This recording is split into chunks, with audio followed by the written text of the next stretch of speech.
senhores e senhoras. Eu sou Jorge Salles, eu sou da Superintendência de Avaliação e Desenvolvimento Institucional aqui da UFBA. Estou nesse evento substituindo o professor Thierry Petit, nosso pró-reitor de pesquisa, que por motivo de força maior não pôde estar presente. Queria saudar a comunidade do Instituto de Biologia, especialmente a comissão organizadora desse evento, pela qualidade do evento.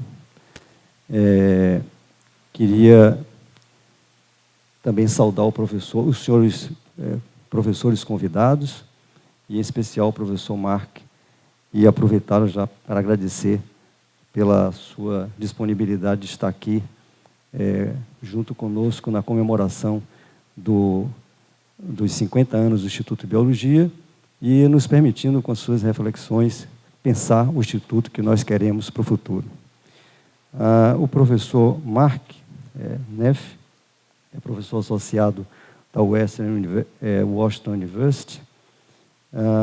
Ele tem formação em língua e literatura alemã pela Wheaton College, MS, que corresponde ao nosso mestrado em estudos ambientais pela Universidade de Oregon, PhD pela School of Life Science da Universidade do Arizona, com foco em política científica. Do ponto de vista acadêmico, ele se interessa pelas questões situadas nas fronteiras dos campos, das áreas de conhecimento, que nós chamamos de interface, né? E isso lhe habilita a trabalhar em colaboração com antropólogos, ecologistas, sociólogos, etc. Atualmente, ele dedica-se a um estudo comparativo sobre a maneira como 5 países, Estados Unidos, Canadá, México, Brasil e Peru, e suas instituições acadêmicas incentivam a pesquisa e publicação sobre ecologia. Lembrando que nós faremos hoje seguiremos o mesmo esquema de ontem, do dia anterior. Nós teremos a palestra seguida de um coffee break, e após o coffee break retornaremos para um debate sobre o que foi apresentado.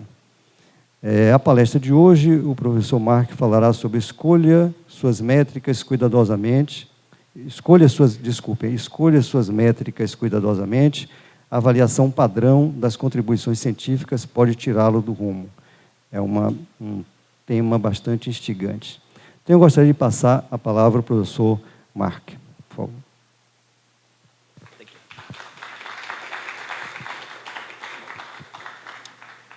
Thank you. Good morning, everyone. Lights, please.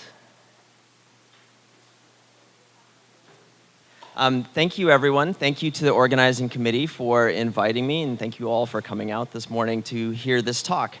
So far, this has been, from my perspective, a very productive and informative reflection on universities, how we can organize them to best serve the public good. What I'm going to present to you today is motivated by a normative goal, and that is that science should serve society. Every country, regardless of overall budget, has limited resources that they're able and willing to spend on the various legitimate uses for that money. And so anytime we're spending money, it behooves us to think very carefully about how we're spending it, and if it's serving the goals, serving the purposes that we ascribe to that expenditure. So this is a story today of policies and scientific norms that were never intended to steer science in any particular way, that are mostly invisible to most of us who work in the academic community, but that inadvertently shape much of what we do in our professional lives. Science in the contemporary world more or less has adopted a very linear understanding of the science and society interface. And the idea is the kind of received wisdom that folks who study science have long since critiqued as illegitimate, not representative of reality. The idea holds that if you want science, what you need to do is push for adequate scientific funding. And science policy is typically reduced to how much money is available for scientists to do their work. The idea is that if you give money to basic science researchers, scientific researchers, they will conduct their work, they will publish their work, and make it available for somebody else to pick up and make use of, whether that's in decision-making or developing technologies, any form of public benefit. It's somebody else's job to create the final product, to find the information and use it to make a wise public decision. And we typically attribute all kinds of valuable outcomes to science, or we give science credit for contributing to those outcomes, whether it's informing decisions or helping us to understand the world around us, creating pharmaceuticals and technologies that improve the human condition. But under the linear understanding of how this process works, basic scientists aren't held accountable for those outcomes. They are held accountable for contributing to the pool of knowledge available.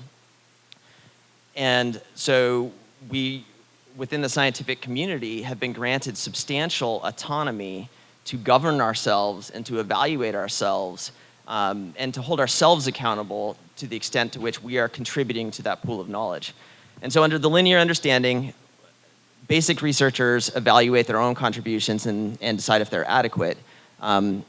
Applied researchers, technicians, decision makers are held accountable for making appropriate use of that information and delivering the public good. This is not a given. This is not inherent. This is not a truism about the world. This is an understanding of the world that has a history. And so I'm going to tell you a little bit about that history, and this fits in well with what Dr. Schultz was telling us yesterday about the history of the university around the world.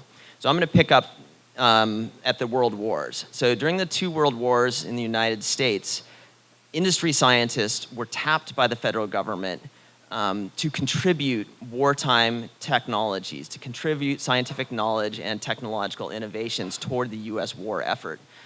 In World War II, this gentleman here, Vannevar Bush, coordinated that effort. He was an MIT engineer who, during the war, served as head of the Office of Scientific Research and Development. And he was the overseer for the scientific efforts that included the Manhattan Project that delivered nuclear weapons and nuclear power, and also oversaw the technological development of the predecessors of modern computing, of microwave radar, of sonar, of mass production of antibiotics. All kinds of revolutionary technologies came out of wartime research and development efforts. He oversaw that. Upon the completion of the war, society and politicians recognized that they had received a lot of technologies that were potentially beneficial, certainly transformative, from that wartime research and development. And President Truman asked Vannevar Bush to write a report proposing how they could continue the research and development that had yielded all of these benefits. And he wrote a report, a book-length report called Science, the Endless Frontier, that is, in my field, I don't know if this is a phrase elsewhere around the world, of beating a dead horse. This is a set of ideas that those of us who study science and society, we punch on daily and we love it. People have his picture on their office wall to throw darts at. Because what he sold was inaccurate. It was historically inaccurate. It was unbelievably self-serving, and we all benefit from it today who work in academia, at least in the United States. So I expose myself to a lot of critique by offering up the admission that I love to hate Vannevar Bush. He is a patron saint of many scientists, and the rest of us do something else with his image.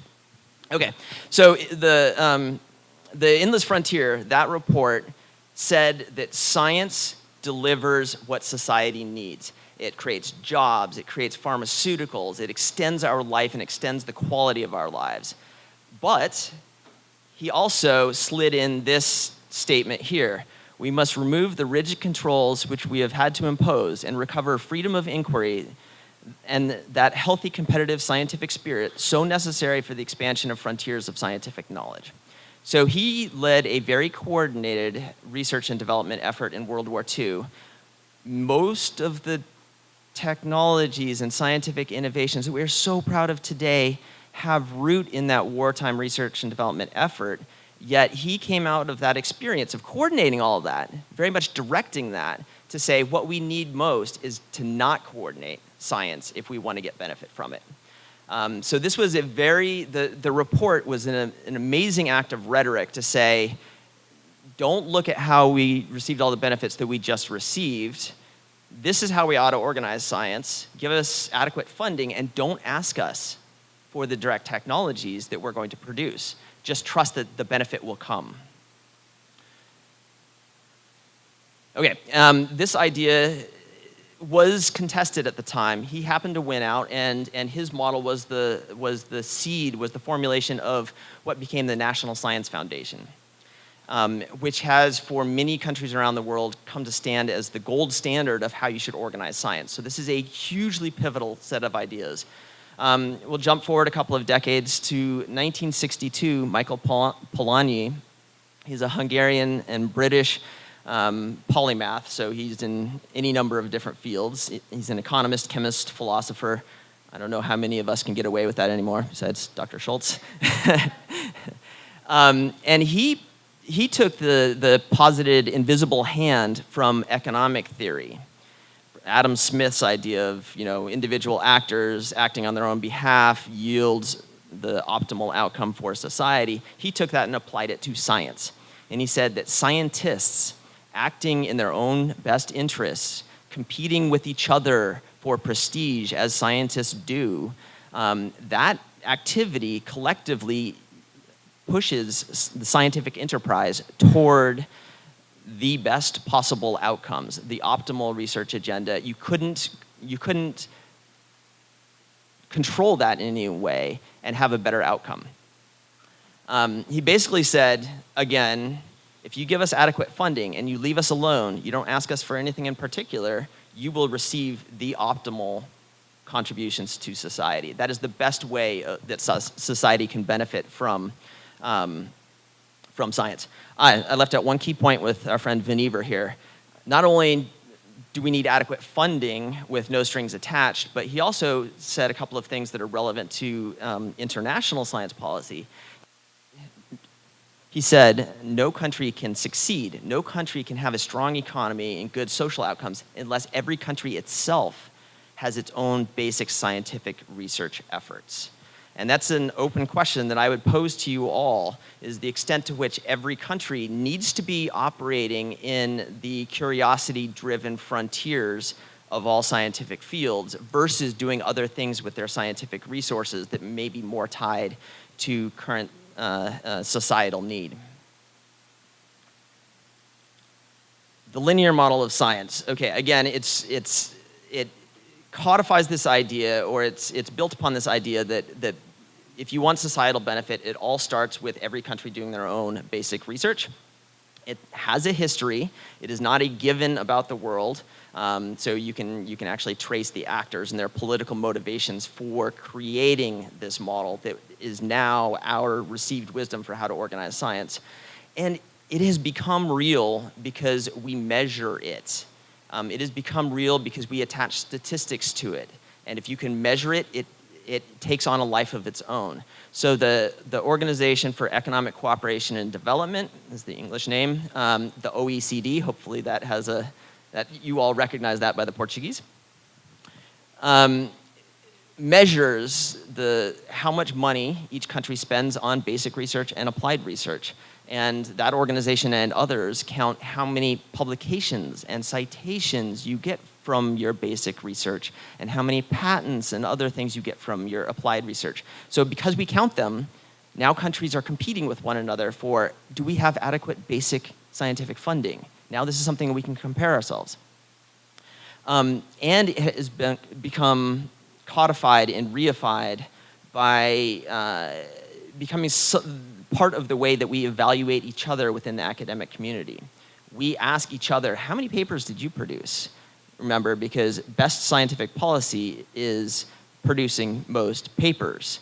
And then how do you know those papers are useful? Well, within the scientific community, I want other scientists to read it so we count how many times we cite each other.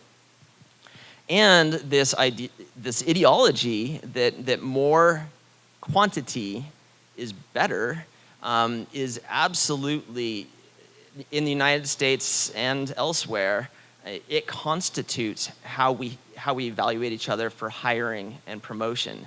I work in a university that is probably 80% of our mission, as understood by the state that funds us, is teaching. Undergrads primarily. We have a handful of graduate students in my program. My hiring process, they really truthfully did not care about my teaching in the slightest. They wanted to know how many papers have I written, where did they appear, how many times have they been cited. So this is this linear model understanding of how a scientist, a researcher can contribute to the world. It is how we evaluate each other. And this is going to be a story today of that process and what it has done to, I'm going to focus primarily on Mexico as a case study because it is a fairly clean and straightforward case study, but what it has done to the ecological research agenda in that country. So, here's a little bit of the linear model of science, not just because we have a linear increase in production. So this is from an early paper that I did looking at scientific productivity in ecology. I'm a science policy scholar, so if I wanted to understand what policies are shaping ecological research and the ecological research agenda, you have to know what the agenda and the portfolio looks like. So I looked at, how do you know what science is up to? Well, you look at Web of Science, right? Looked at Web of Science, and they categorize journals by subject area. So I looked at ecology subject area and said, well, how many journals are there through time? 1970, we had 18, 19, something like that. By 2005, we have 110 or so. This is an amazing growth in the number of publications. So this is the journals in the Web of Science ecology subject category. According to linear model of science policy, this is success. Look how much information we have. This is amazing. The articles that appear in those journals, if you sum them up over time, it's not a linear expansion. It's something more than that. So we went from ballpark of 1,000 a year in 1970 to over 10,000 a year by 2005 in the Web of Science ecology subject heading category. I'm not as familiar with the history of environmental policy and environmental decision-making around the world, but in the United States, all of our pivotal environmental decisions, the legislation, the traditions, the regulations, all came about from 1965 to 1975. We've had little to no action on the legislative or regulatory front to protecting any ecosystems since that time. If anything, we've been chipping away and eroding the environmental protections we put in place. So if you think that the linear model of more science yields more environmental benefit or societal benefit, this is a data point to reckon with.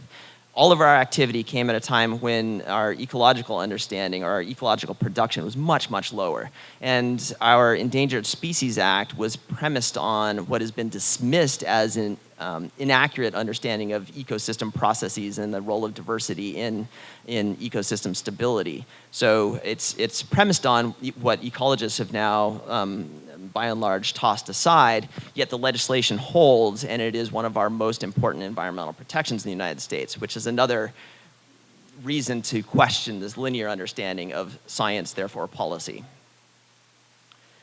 So the rest of that study that I just mentioned, I didn't just look at the growth of the field of ecology. I was trying to understand what was happening to the field of ecology in terms of its research agenda through time. So I took all of the title words from all of the articles through that time. This is a bibliometric approach called co-word analysis. It's very limited, and you'll start to understand why. I was mostly aware of the limitations at the time, but you kind of swallow that pill because you need to do research, and you do the best you can. You take title words. I took title words. I looked at excuse me, I looked at how often they were associated with each other and how closely they were associated with each other. As in, how often, if an author used one word in a title, did they use other words in that same title? And by tracking changes through time, you can see how the ecological research agenda changes through time from 1970 through 2005. What I found was more or less this. In the early years, in the 1970s, the focus of ecological research, if you kind of plot it on geographic and temporal timescales, it was on the geographic scale of plots and transects. People were out in the field, they were setting down their quadrats, and they were walking their transects, and they were studying change through several field seasons. Some of these studies were in place for a decade or more, so you look at change on those timescales. So it was right in the middle of this plot. And if you look at the 2000s, what ecology was doing, it's everything but that. The themes within ecology, that's not to say plot and transect scale over the course of years to decades disappeared, but is much less central. It is not the cutting edge of ecological research. It's not what's being cited. It doesn't constitute the core of ecological research anymore. Instead, it's all molecular techniques or remote sensing techniques. That's where all of the research effort is going, or at least the publication effort is going. And we change timescales as well. We're all about decadal change to longer time periods, or it's a molecular study that doesn't have any time attribute to it whatsoever. So there's a wholesale shift in the ecological research agenda, which in my social scientist mind, lights are flashing. What happened? Why? What drives these changes that are so pronounced in the field of ecology? I mean, it could be that science is getting better, we have better technologies, and therefore, this is how ideas are progressing as they do, as we get better and better understanding of the world. Or it could be something else, or a combination. And what I found was, it's a combination, but it's really crucial to look at how we appraise one another by scientific criteria. How do we evaluate the quality of each other's contributions? So I'm a science policy scholar. This is not just about how much money we have to science, it's about how we govern ourselves otherwise. So taking a tip from organizational theory, science policy, my approach to science policy at least, I want to understand how we reward each other, how we evaluate each other, what the norms and goals and even ethics or value orientations we have are, and codified rules that we have are that shape our collective efforts.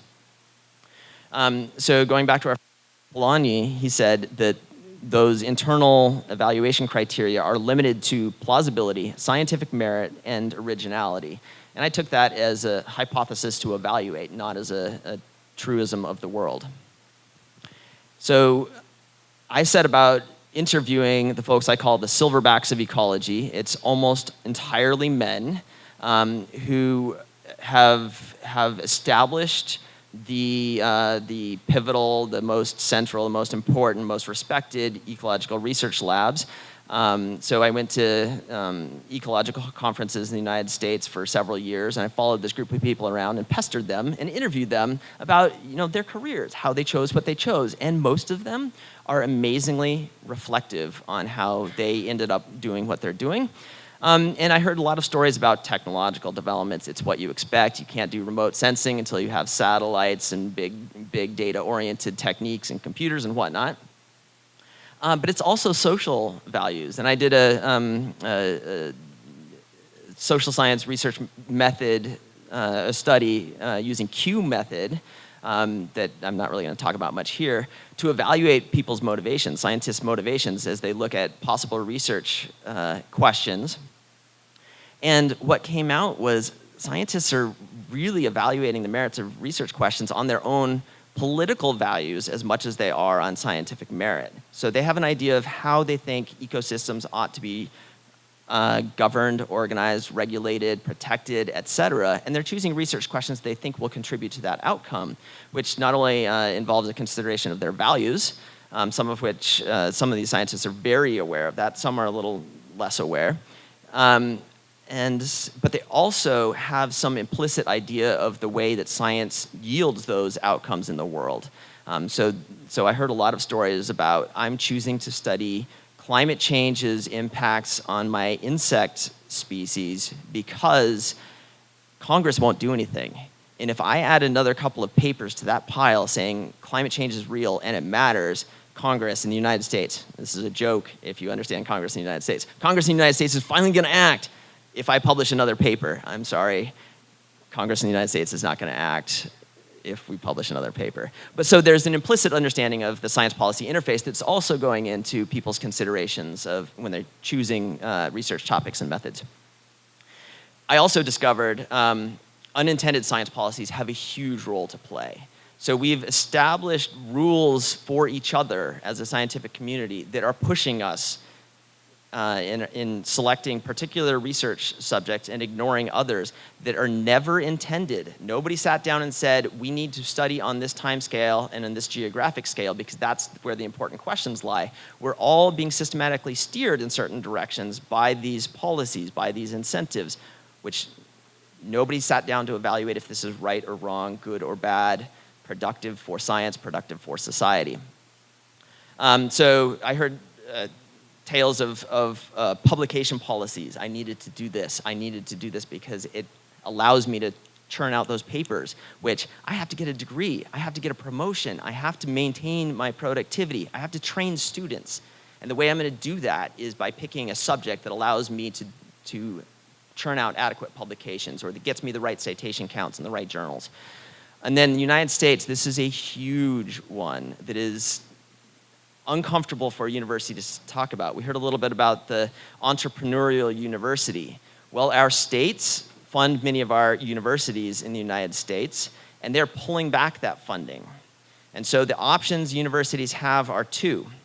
You charge more tuition to your students, and we already bankrupt our students at an alarming rate, asking them to pay astronomical tuition, or you bring in money on the research side. So every university in the United States gets what's called overhead, which is if you get a grant for $1 million, your university takes a cut.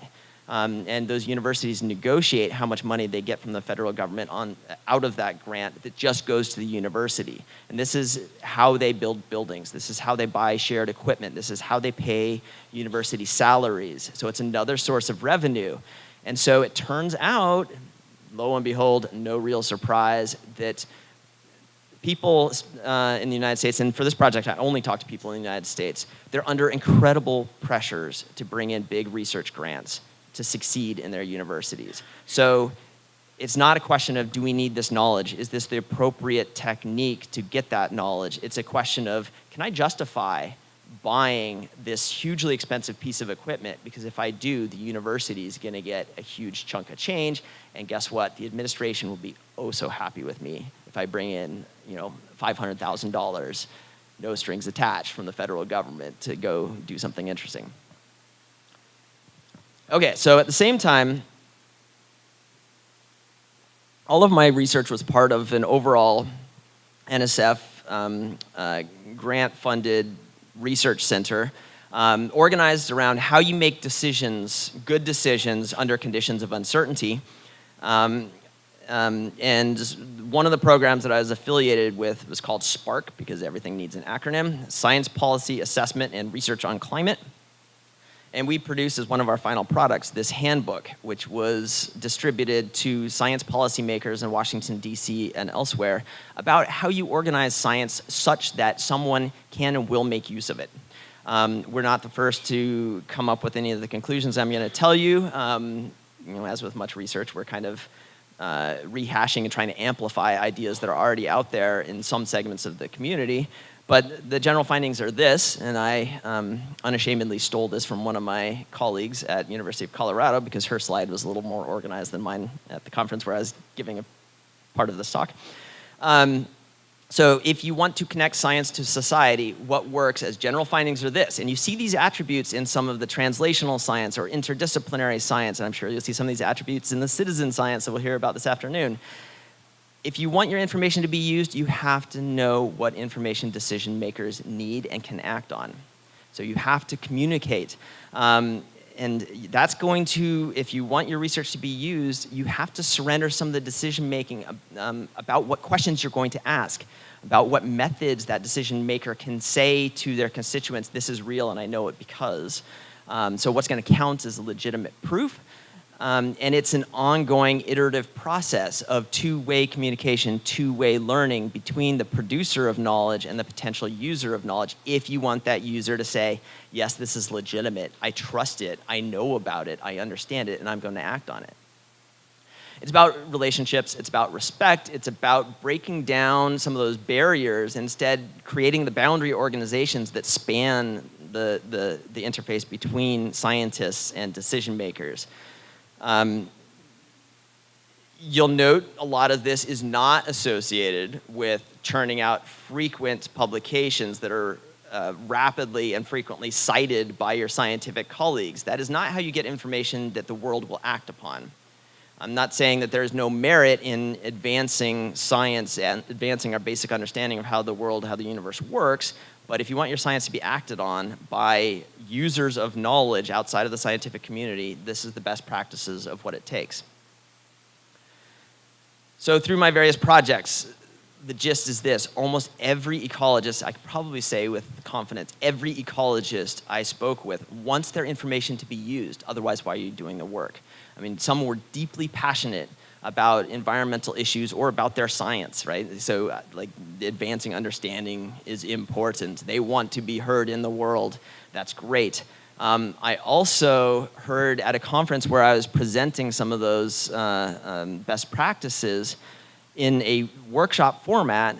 There was an ecologist from Mexico who stood up and said, this is absolutely the motivation for ecologists in Mexico. This is the Southern way. This is the tradition. This is what we do. In fact, my research institution in Mexico was founded with the very purpose of linking science with decision-making to benefit smallholder farmers and small-scale forest managers and whatnot. And I cannot get needed pay bonuses in my institution under my incentive structure. So I cannot do the research that is most important for my knowledge users. I cannot do this two-way, iterative, slow, relationship-building type research. And another scientist who has, he comes from Chile originally, but he's now a hotshot researcher in the United States, stood up and said, good science is published in good journals. If you can't get into science and nature, you're not doing good science, sit down. I saw, and it was almost verbatim that. So what I saw was an amazing and a powerful public shaming, this norming of what constitutes good science that is the problem. And my research, I put on my research hat and said, oh my goodness, there's something worth studying here. I designed my next research project. So I wanted to know, to what extent is this engaged, slow, iterative, working with end users possible in ecological research? And how do you do this? Well, in the United States, none of this is codified. This is all just kind of in the community, in our social norms, but it differs from department to department, from university to university. So it makes it really hard to study the overall impact. But thank you, Latin America. Many Latin American countries have codified those norms in rules and policies and structures that are nationwide. So I designed a comparative study looking at 5 countries across the Americas. You can see them here. It represents a rough, transect almost of the overall wealth of those countries per person, and then the percentage also of that wealth that goes toward research and development. So Brazil is one of them. I'll talk a little bit about the Brazilian findings at the end, but Mexico is in many ways the cleanest of the case studies and provides the cleanest objective lessons, so that's what I'm going to focus on. So I want to look at publication incentives in Mexico as science policy, and this is very much a qualitative social science research project. What I did is I talked to people. I went and I interviewed ecologists and knowledge users, research funders, science policy makers in Mexico. I did about 30 interviews that were roughly an hour long each. Of course, there's some variability depending on people's interest and time and whatnot. And then I also, largely starting from the policies they pointed me toward, gathered relevant policy documents and analyzed them in a qualitative fashion, looking for where there's consistency across these different types and sources of information. I feel pretty confident about a factual claim. Where there's tension, that's something interesting to probe further and find out why is it that university researchers think the policy says this and it actually says that. So that becomes kind of a hypothesis or a question for further investigation. Here's what I found. So this is tied to history, deeply tied to history. So in those of you who are familiar with Mexico's history know that the early 1980s were a time of crisis. So they had a huge debt load that the World Bank and the IMF, International Monetary Fund, bailed them out of. They said, we will give you a loan and we will give you a loan if. And they had to do all kinds of structural adjustments. They had to change many of their national policies to be a better fit with free market ideology that dominated the World Bank and the IMF, especially at that time. And what happened is an oil crisis, which was the source of Mexican government funding, because they had a nationalized oil company, the oil markets collapsed. And so the Mexican peso, that in 1980, it was 22 pesos to the dollar, by 1989 is 2,685 pesos to the dollar. And so what happens if you are a PhD level scientist in Mexico and your salary did not go up commensurate to this inflation, you cannot feed yourself or your family on your scientific salary. So what happened is the best qualified scientists said, see ya, I'm going to the United States, I'm going to Europe, I'm going to somewhere where I can earn a living. Or what they did is I have job protections in Mexico. They're not going to fire me. They can't fire me. So I'm going to take on another job. I'm going to go work as a waiter. And I'm just not going to go to my office at the university. And so what happened was there was simultaneously a brain drain, and people just ceased their scientific activity in Mexico. And if you believe, and I share the conviction that science matters to society, so this is a crisis. Wherever you stand, if you have any value in science, this is a crisis for Mexico.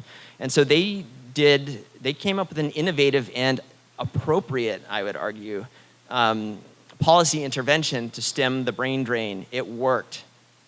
It was good. It is not perfect, and it is time to reconsider its imperfections. So they created what is, CONACYT is their National Ministry of Science and Technology. They created the SNI, the Sistema Nacional de Investigadores, which is it's a ranking of researchers in Mexico based on largely research productivity. I'll get into the details of that. And as you climb this, you start out as a candidate, and then you can climb levels 1, 2, and 3, and up to emeritus if you're productive enough.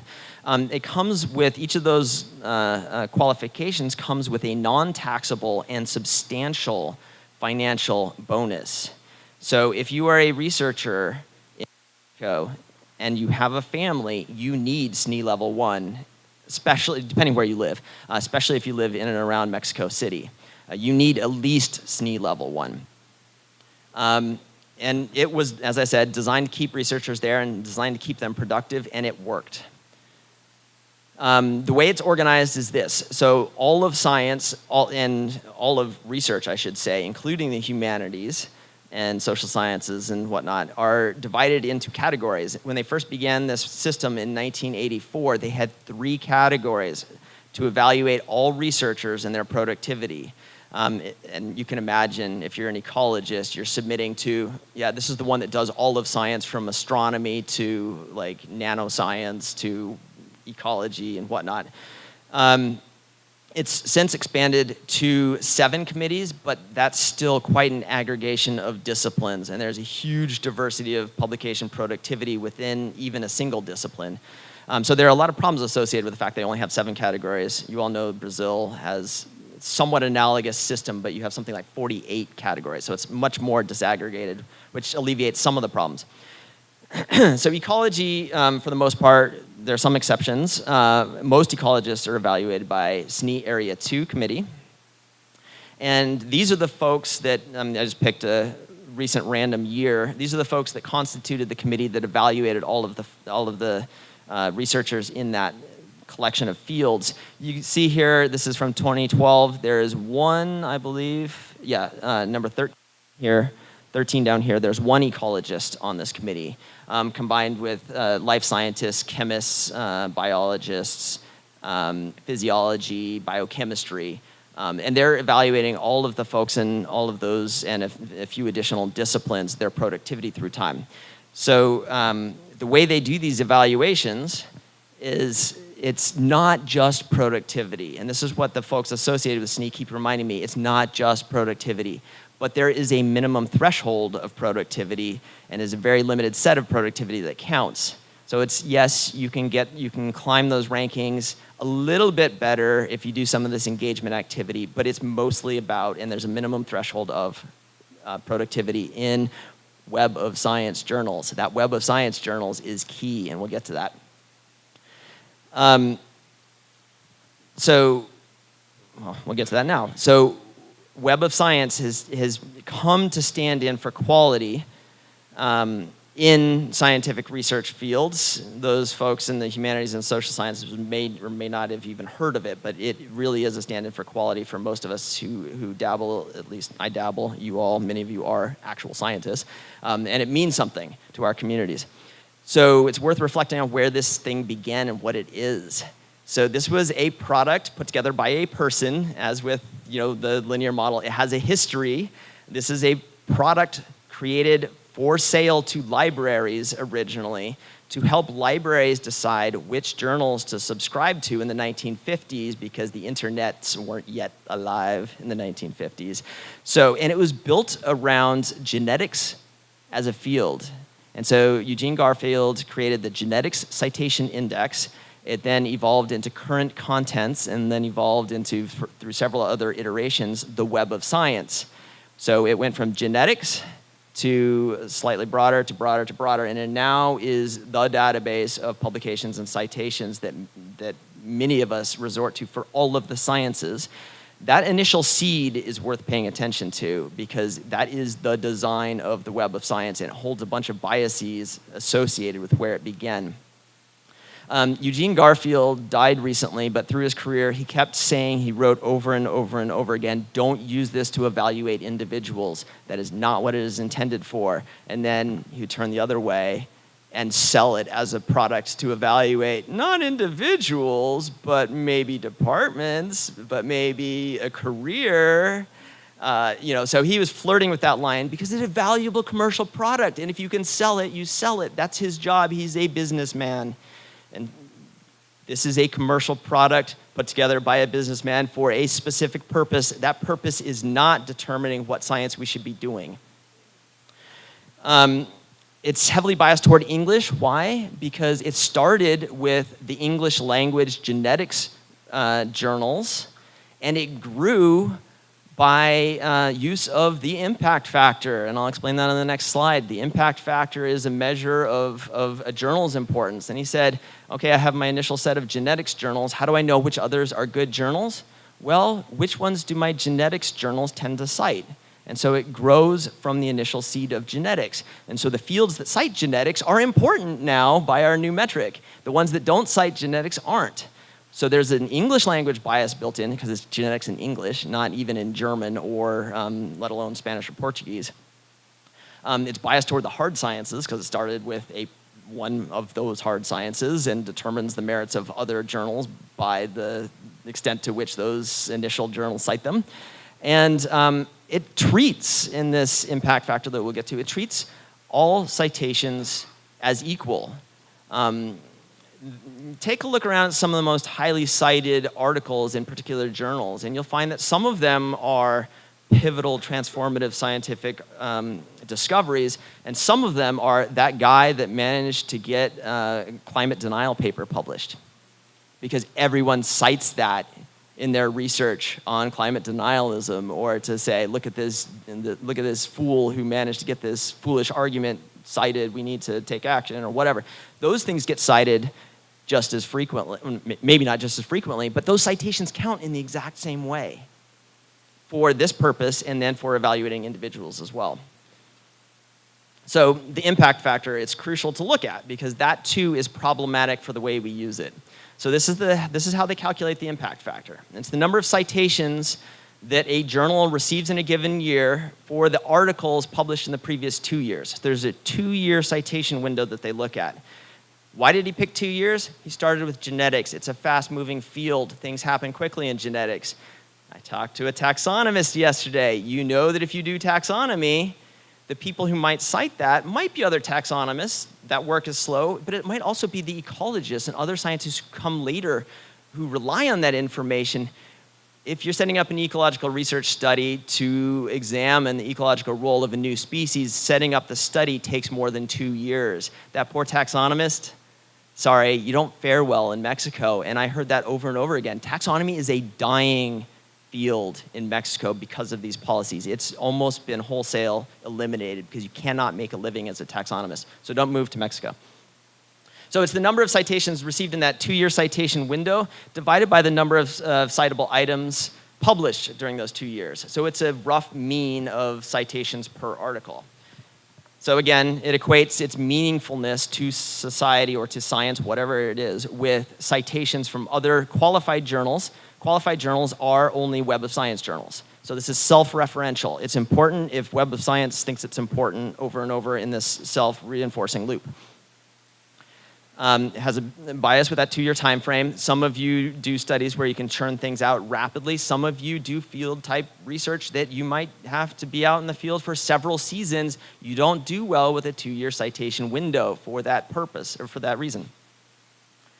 Oh, yeah, and this last one's not to be underemphasized. The standard deviation is greater than the mean. I don't do a lot of statistics, but I know that that means you should not look at an impact factor to say an article in that journal is good or bad. That is an invalid statistical measure of the merit of an individual article. And if you add up the article contributions of an individual scholar, that is built on that invalid use of a statistic. On top of that, there's all kinds of fun. The more you dig into this, the more disgusted you'll be. Journals are actively manipulating their impact factor. Why would that be? Well, of course. I know how problematic the impact factor is. When I go to publish something, a big part of my brain says, what's the impact factor of that journal? How good is that journal? Because I want people to read it. It's the only stand-in we have for are people going to read this. So journals are manipulating their impact factor, doing what they can to gain prestige in this hierarchy put together by a commercial product for a very specific set of purposes.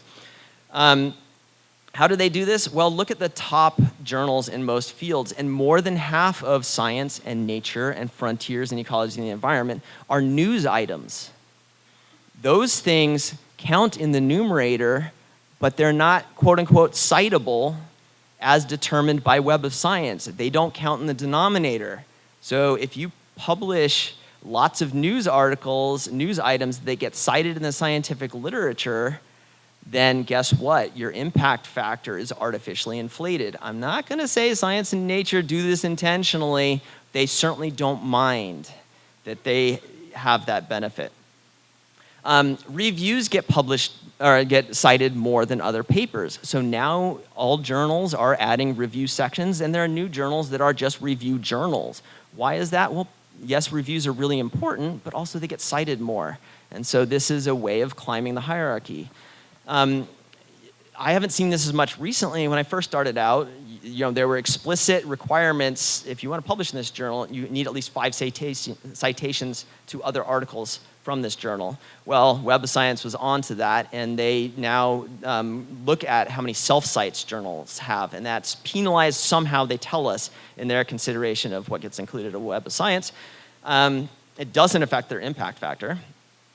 But they certainly, a new practice that I've seen a lot of is recommendations for additional reading from this journal, which it's not a citation, but it is, again, steering other scientists toward other resources from that journal, which would boost the citation rate of the journal.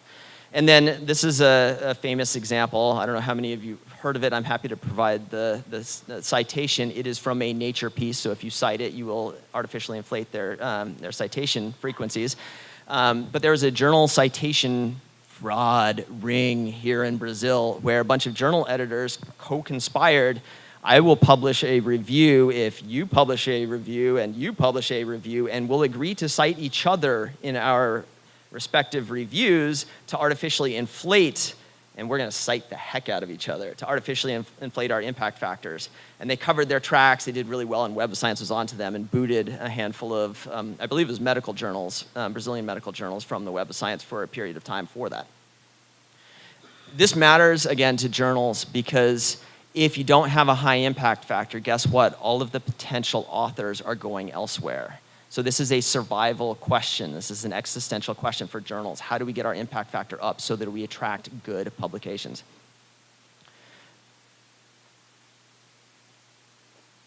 So Web of Science represents a small percentage of global research, and it's almost vanishingly small, but it is a stand-in for quality. It's almost a replacement for any other consideration of quality. So in 2008, Web of Science had been turning down Latin American journals. They're applying to get in over and over and over again. The full inclusion criteria are proprietary, and Web of Science does not tell you how they decide what gets included. They will tell you the impact factor counts, but that's not the only consideration. So they've been turning down Latin American journals, a set of Latin American journals over and over and over again. And then in 2008, they said, oh, we changed our mind, come on in. And they doubled the amount of Latin American journals they cover to 242. When Lat Index, which is an effort by Latin American countries to gain better recognition for their journals, they identify 5,408 scientific journals actively publishing. Web of Science recognizes 242 of them. So Web of Science is a small proportion of science, but it is the be-all, end-all for many of us in science. It's worth noting, so I'm telling the story of how Mexico is harmed by this. Most of Mexican science is still not appearing in Web of Science journals. What that means is that those scientists are not getting those pay bonuses, and they are not training the students. They are not getting the resources to train students. They are not going to have replacements who are willing to publish in those journals that are not in Web of Science. So there's a generational transition thing here. This may not look like a total crisis in that we've gutted all Latin American journals yet, but watch what happens when the next generation of students is completely unwilling to look at a regional journal that is not included in Web of Science. Those sources of information are going to disappear like that. Okay, so how does Area 2 Biology and Chemistry evaluate folks? Well, publications and citations only count if they are in Web of Science. Web of Science only cares about you if you're in English. So right there, if you want your science to be useful to the world, we're not even talking about this engaged, iterative, two-way relationship-based research. We're talking about, like, can the people, decision makers in your country read your research? The answer is no.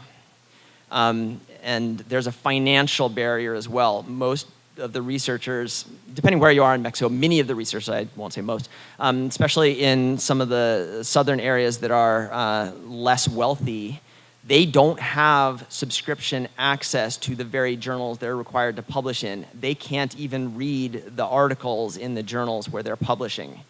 So they are writing to their American and European colleagues to get access to the articles as they come out.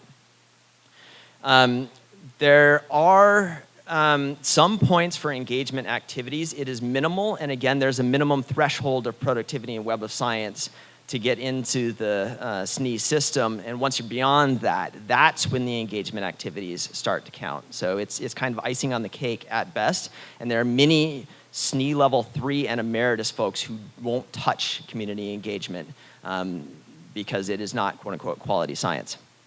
And this is all at the individual level incentives. At the program level, graduate programs are also evaluated by CONACYT and with making use of the SNE system. they say they reward the programs that are producing students in 2 years for a master's and 3 to 4 years for a PhD, and expecting numerous publications for a master's and double that for a PhD. So there's a huge time pressure on students to do a certain type of project. I'm going to get to that, the characteristics of the projects that people are choosing in just a moment. There's a huge time pressure to do things quickly, and to do things that are safe, to do things that aren't vulnerable to a drought. Oh my goodness, ecology, you might have this great, absolutely robust field study set up, and then something happens like, I don't know, someone cuts down your field site, or there's a drought, or there's some odd thing happens that you weren't expecting that delays a publication. People aren't willing to do field research because it's dangerous in terms of your productivity. Programs, graduate programs in Mexico get additional resources if they have enough professors at SNE level 2 and above. So there's huge pressure on the students to essentially work the SNE system, and on professors within the graduate programs to climb rapidly up the SNE system. And this is because almost everyone in Mexico that's in SNE has stopped at SNE level 1, because it is, it just goes up in productivity mania from there. So if you look at researcher productivity in Mexico with a linear model understanding of how the world works, you look at, oh my goodness, Mexican scientists didn't do anything prior to 1980. 0.0 publications per person in these various fields in 1980. And look, oh wow, oil crisis here, what does that do? Well, it incentivizes a policy, and that policy starts creating some productivity. Isn't this great? Look what we've done for Mexican science. It's amazing, but what you've done is you've taken away from all of those regional journals that have always been publishing the Mexican science that happen to be in Spanish. Most of them happen to be open access and therefore available to the people who might make use of them. So this is not that Mexican science didn't exist before 1980. This is that Mexican scientists weren't doing the bidding of Web of Science and Web of Science journals before 1980. Okay, so by the official linear model criteria, Mexican science is coming into its own. We stopped a brain drain, and this is actually crucial. They were facing a crisis, and their intervention worked. They kept good scientists, some top-notch scientists in Mexico, and they're attracting new ones today. They increased international collaboration. They increased international prestige. People now know that Mexican ecology exists. This is great. And in other fields, mostly not ecology, they increase patent production. This is one of these metrics that countries evaluate themselves. How many patents are we churning out? Because that's a stand-in for, are we creating new technologies that are going to yield economic and social benefit? But you look at that, these changes from the perspective of the Mexican scientists, you get a very different story. And what I'm going to tell you is not universal, and I'll tell you some of the feedback I've gotten since publishing this to exemplify exactly how not universal this sentiment is. There's an increasing focus on quantity of publications, nothing considering utility or quality. So people are doing what they can to churn things out rapidly. And they have largely foregone, I want to do this because it matters to the world. Or if they're still doing that, they're doing that at a personal sacrifice. And they're kind of titrating their this matters research against their this is what I need to do to feed my family research. So people are focusing on easily resolved problems that aren't vulnerable to crisis in the field. This is huge. There's a lot of ecological research around Mexico City because there's always been ecological research around Mexico City. People have done the basic research. Field sites are established, so they're churning out ecology papers around Mexico City. If you know the geography of Mexico, most of the biodiversity and the relatively pristine ecosystems are south of there in some of the poorer regions they're the most biologically diverse and the most culturally diverse. Those are by and large neglected from this whole system. There are in some of the states of Mexico 1 or 2 ecological researchers in the SNE system. There are other scientists, but again, they are not getting resources to train students, so there will not be their replacements. No one's going to move to those regions because there's not an active research program. You can't jump in and start churning out papers. People are doing salami science. Is this a familiar term to Brazil, where you take a project and you say, I sneezed, publish. Here's my method, publish. Here's my data gathering strategy, publish. And you divide up what should be a paper into a handful of papers. Salami science. There's also insincere and superficial co-authorship, where I know I need a certain number of papers to get my pay bonus. My colleague down the hall or at the next university over has the exact same situation. I know they haven't done anything on my project. I'm going to invite them, they're going to invite me, and we're going to co-author each other's papers because guess what? I don't get full credit, but I get credit, and that's going to help me climb the C system. I'm going to get my bonus. And this is where it starts getting truly pernicious or problematic, is we're creating a situation of dependence on colleagues abroad for equipment and surrendering research agendas to those colleagues abroad. So again, the frontier of ecology, by and large, is equipment heavy. It's expensive. Most of the research institutions in Mexico, the CONACYT says if we have a piece of equipment in the country, we're not going to buy another one for another university. They should collaborate, they should share resources because they have limited resources. So what that means is it's really hard to access the necessary equipment to do some of this cutting edge ecology.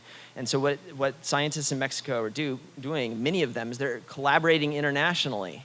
By the way, one of the metrics of success under the linear understanding of how science works in the world is collaborating internationally is a good thing. But what scientists in Mexico are telling me is that they are having to just kind of jump in almost at the postdoc level with a research lab in the United States or in Europe to get co-authorship on those papers, and they are no longer driving the definition of problems and methods that are going to be studied.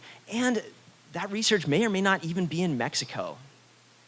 And that's a huge tragedy for the country if they're paying scientists to work as essentially laboratory assistants to researchers elsewhere, inadvertently via their incentive system.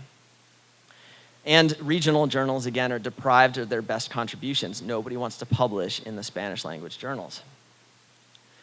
And research priorities. So Web of Science is a big actor here that's, again, designed as a profit-oriented product. The journals themselves are actors too. And I don't want to assume any ill will on the part of journals, but journals and their editors have a certain set of topics they're interested in. The highest impact factor topics are not regional questions. They are global questions. You want to get into science and nature? You talk about like discovery of muons or fluons or something, or like new planets and this stuff that is of global interest across fields, because if you're getting cited across fields, you get tons of citations. So you're not interested, and this is true also of the big ecology journals. You have to justify why a regionally important question deserves publication in an English language journal that's published in the United States or Europe, and oftentimes most of the editorial board is based in the United States or Europe. So that's an uphill battle for many of these ecologists. And again, this is truly a tragedy. So the scientists themselves can't access the journals they're publishing in, let alone the potential users of that knowledge outside of the scientific community. You want policymakers to find out about your research, and you don't have time to do the iterative two-way relationship building engagement with those policymakers, you are not going to reach them by publishing in a foreign language in a journal that those decision-making bodies have no access to. So what I found, these scientists, they are top-level scientists. They received their training in the best research labs in their country or internationally. They are very well qualified. They have the history that demonstrates they can do top-level science. Many of them are living or dying by happenstance, by just the randomness of this system. So some folks I talked to were completely open. They said, I have never had to change anything. There happens to be a journal that has an impact factor that is appropriate, that is interested in what I do. Other scientists, and this isn't universal, but I did talk to plenty of people who changed fields or changed methods. Some people changed fields to get into a different area committee because the different area committee has different evaluation criteria. Other people, I talked to a scientist who was a field ecologist who basically made himself a volunteer postdoc so he could learn genetics techniques in an American research lab so that he could get adequate publications in high impact factor journals. So people are switching fields from where they originally started out, from what they originally thought was either interesting or important, to what will render the rewards that they need. I talked to the CONABIO, which is the Ministry of Biological Conservation in Mexico. They have a pool of money that they are dangling out in front of ecologists and saying, we need taxonomic research in the most biodiverse parts of our country. We need the basic biological surveys. We don't even know what's in our wildlands. Please do this for us. And the researchers are saying, no, thank you. You require us to write a report. You ask us to not publish first in a peer-reviewed journal. There is no way I'm going to take your funding. So in a country that really does not have adequate resources for research, there is money left on the table because it is not compatible with their incentive structure. That, to me, is a travesty. That's really sad, and it really frustrates many of the ecologists that I spoke to. And again, science outside of Mexico City is rendered invisible, and it will disappear in a generation if we're not training, if they are not able to train and recruit scientists to work in those areas. What I found was, in terms of tolerance or hatred or love of the system, is the folks who have seen it come into play, have seen the transitions, they love it or hate it. The ones who love it are deeply bought into the linear model. Like, this is great. Mexican science has come into its own. I'm respected internationally. People know me internationally. This is great. Or they hate it because they've seen that it's steering science away from a particular set of questions. The students who are being trained right now, it's invisible. This is the water they swim in. They can't see the current is pushing them this way or that. So there's a moment for reevaluating the system that will slip by if they're not able to change their system in the coming years. So linear model science says Mexico has absolutely been a success, as I said. I published the article that I'm largely reporting on here, and I knew I was going to inspire some critique. A couple months later, while, by the way, my tenure package, so we get tenure and promotion at 6-7 years into your career in the United States. So I had applied for tenure, and the administration is evaluating my proposal, my package, and this comes out with my name in the title, which if there's anything that's going to stop your heart, it's seeing this.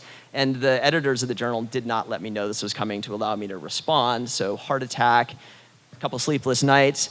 And then I finally was able to digest the article. They had complete cognitive dissonance that Mexican science that is internationally recognized might not be the science that Mexico could need or could benefit from.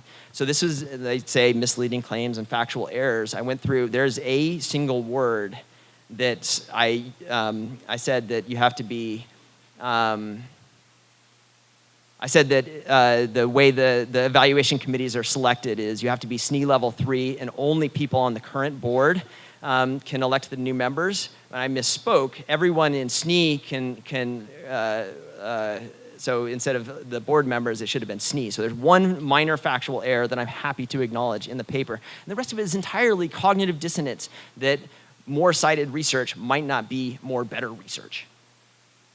So once I calmed my wits, I wrote this. This is the longest title they'll let you publish.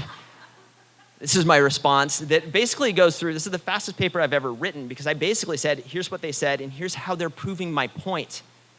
Like almost everything, they went to the current director of CONABIO, the biodiversity ministry, and they wrote her an email and said, is what he said true about you being unable to find scientists? And she more or less wrote back, yes, it's true, because all you want to do is publish journal articles and you don't reward professional reports, book chapters, education programs, seminars for decision makers, et cetera. And they put that whole quote in their reply saying how wrong I was. So I just put that whole quote right back in my reply saying, this is my point, that there is a management ministry in Mexico that needs information. They are offering resources to collect that information to scientists, and no one will take it.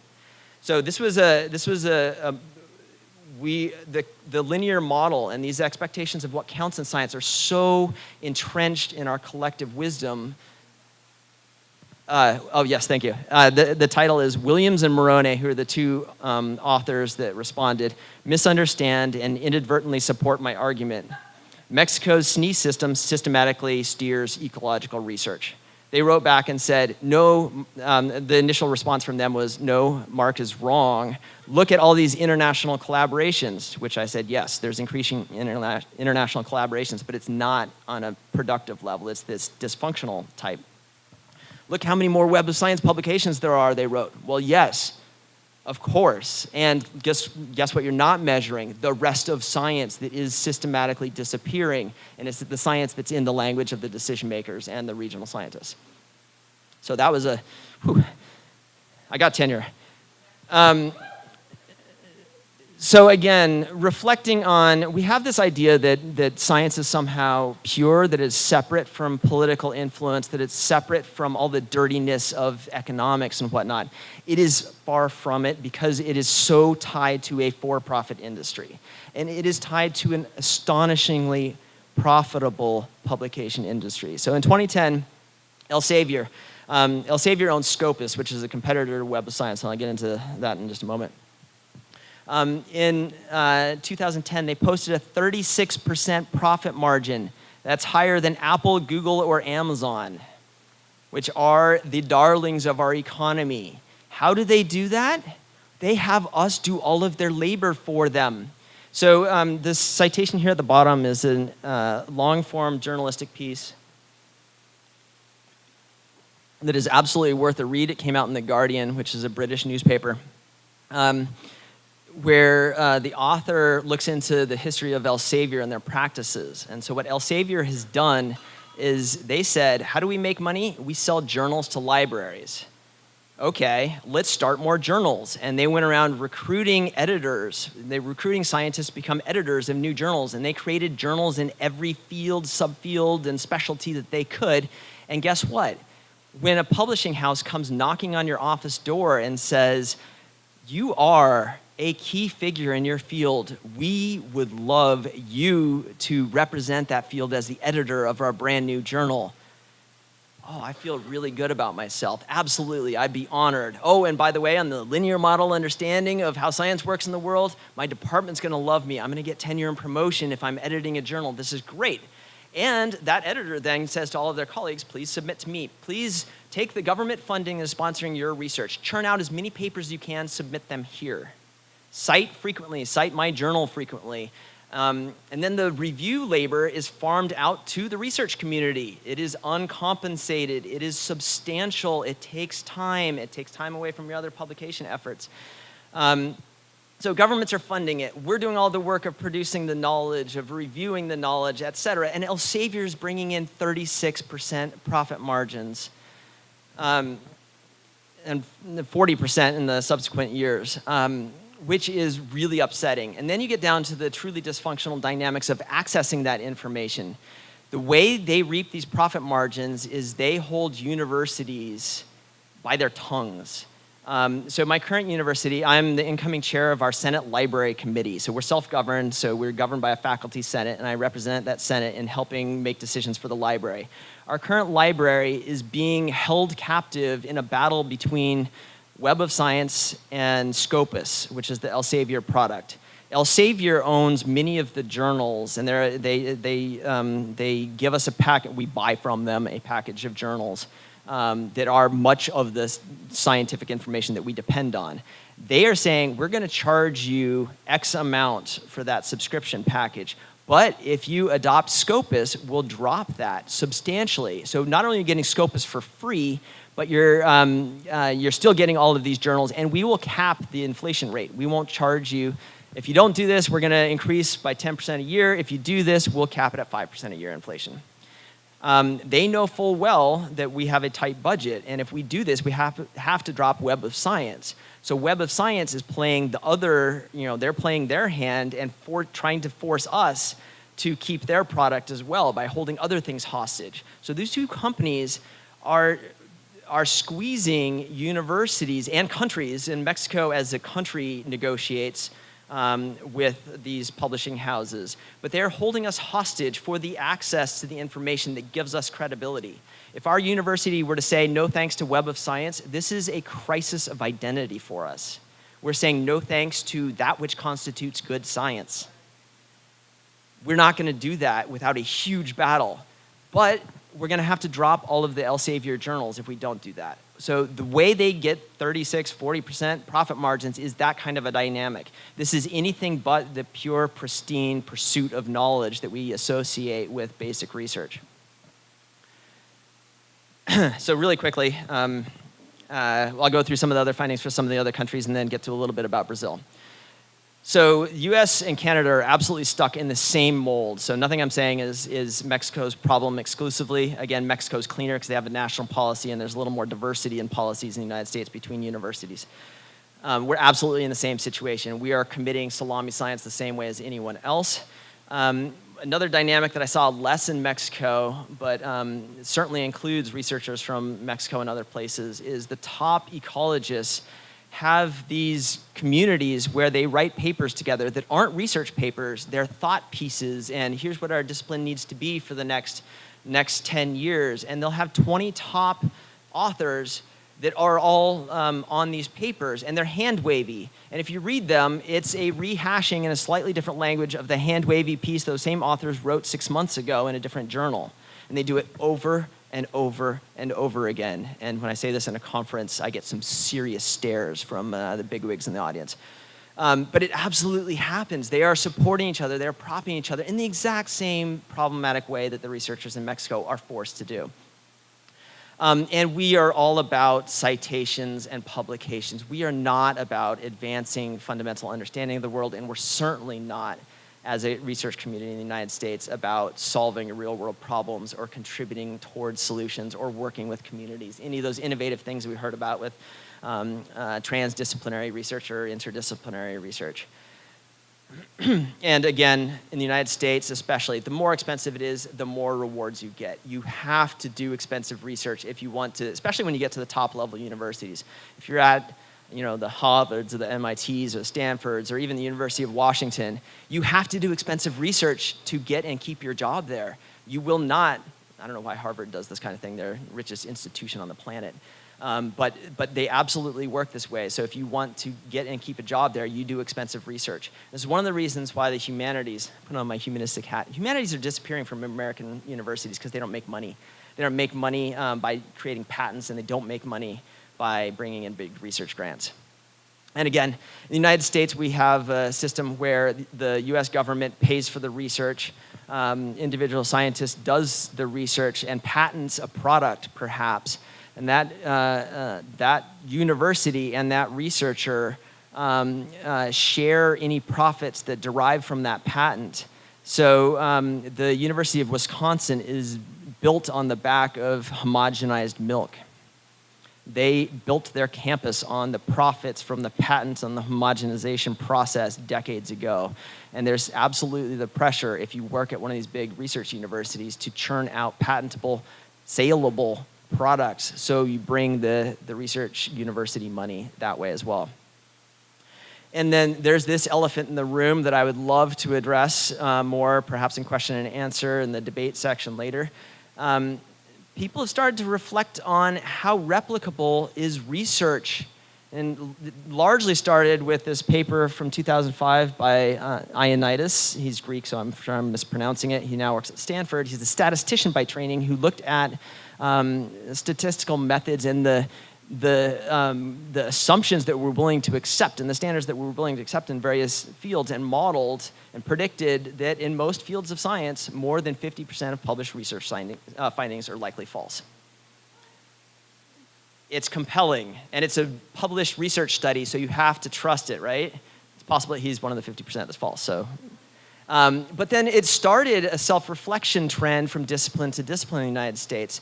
And some of that was when biomedical companies that rely on research findings being accurate set out to replicate all kinds of studies in biomedical sciences, and they found that out of 100, they might replicate 30%. And other disciplines started doing this. So some of the cognitive psychologists went back and they looked at their most pivotal papers. They came up with a list of the 100 most pivotal papers, and they were only able to replicate like 45%. And this is true also in every discipline that's looked at these things. And the truth is, you can publish when you hit a p-value of 0.05 in most fields. That means that roughly, and I know this isn't totally true in the way statistics works, but you're accepting a false positive rate of 5%. You think of all of the hypotheses that have been evaluated, a certain number of those are going to just hit that threshold of 0.05 and get published, because they do, just by the randomness of the world. And it turns out that when you go to replicate many of these key findings in many disciplines, we've published a lot of stuff that doesn't hold. Ecology faces a particular challenge because ecosystems change through time and they differ across space. So it makes it really hard to replicate our own studies. But I think it behooves us to take a good hard look at how we evaluate truth claims and the extent to which we are making ourselves vulnerable to false positives, not through fraud, not through sloppy research, but via just the number of people evaluating the number of hypotheses and the threshold of p-value of 0.05. The answer is not to just increase our p threshold or our alpha threshold. It's more complicated than that, but I think it behooves us to take a good hard look at ourselves and the possibility that we have some replicability problems as well.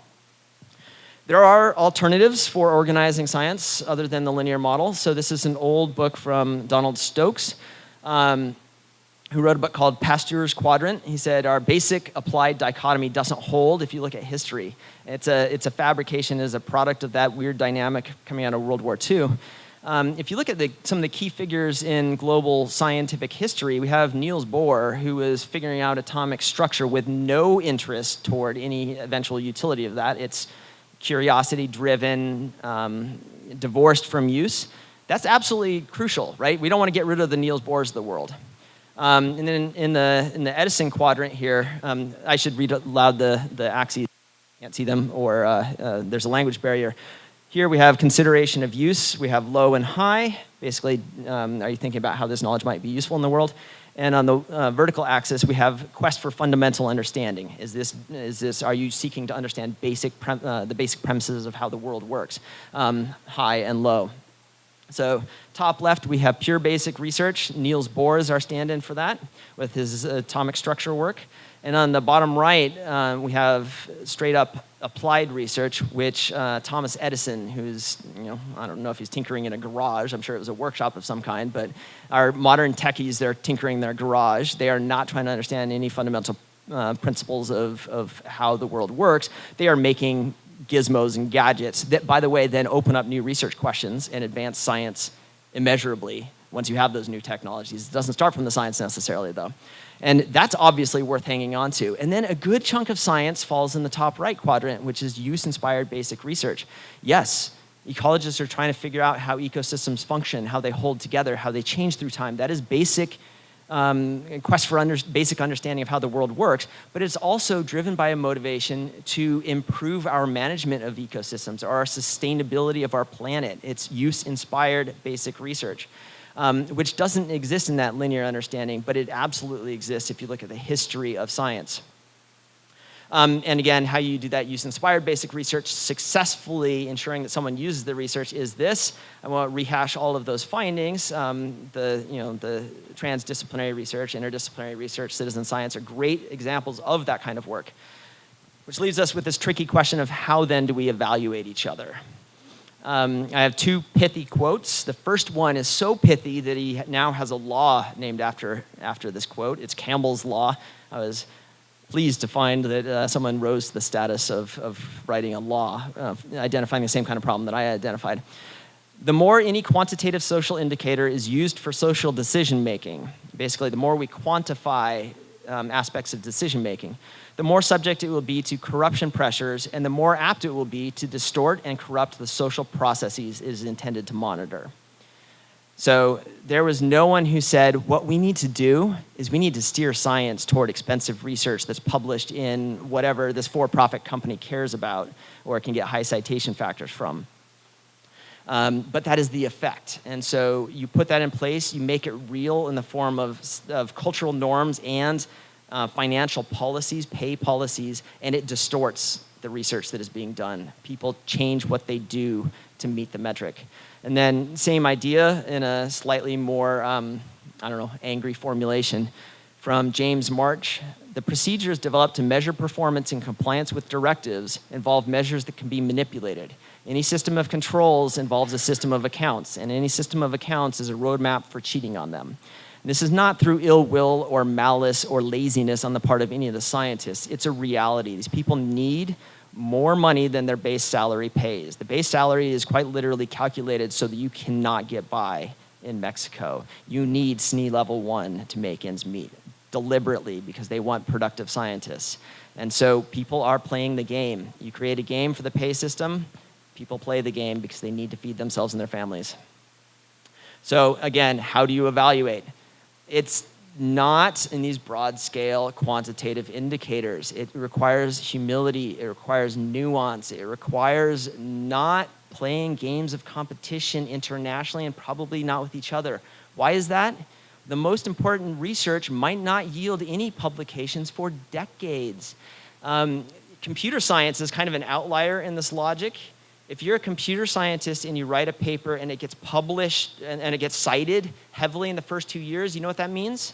That means you're not at the frontier. The true geniuses publish a paper that no one understands for 10 years and then gets 1,000 citations a month.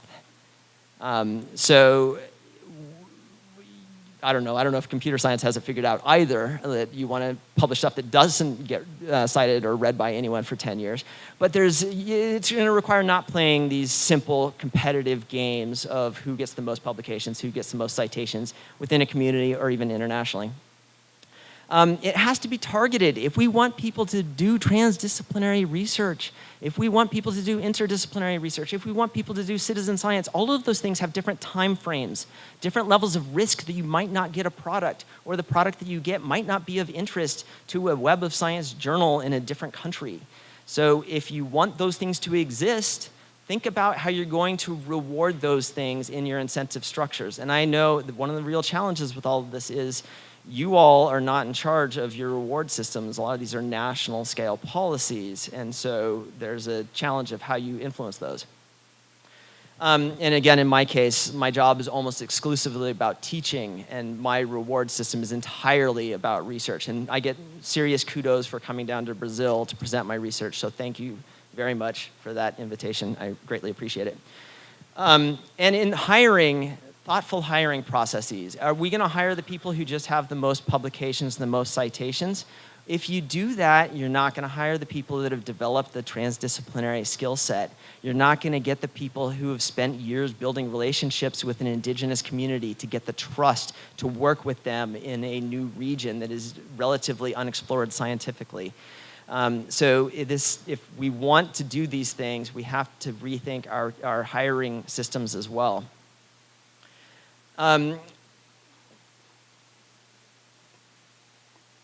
Talk a little bit about Brazil, and this project isn't as far along in terms of my analysis, so you have to forgive me. I'll reflect on some of what I've recognized so far, though. So first of all, Mexico has 7 area committees, and you all have something in the order of 48, I believe, which is a substantial difference and probably an improvement. So one of the challenges in Mexico is anyone who self-reports to be anywhere neighboring ecology or related disciplines is grouped together and evaluated similarly. Here, there's the possibility of more nuance for creating different criteria for different fields, or possibly even down to some specializations within a discipline. So that's better in many regards than Mexico's system. One of the challenges, though, is anytime you have a codified set of rules of what counts for any group of scientists, that becomes a post in the ground defining what counts. And that may be a barrier to innovation when new areas of research open up if they're not recognized yet. And if you think about the history of science and philosophy of science with Kuhnian paradigm shifts and whatnot, a lot of that boundary spanning research where you're going across disciplines and you're questioning the fundamental principles of your discipline and whatnot may not do terribly well when you have so well codified what counts within an area.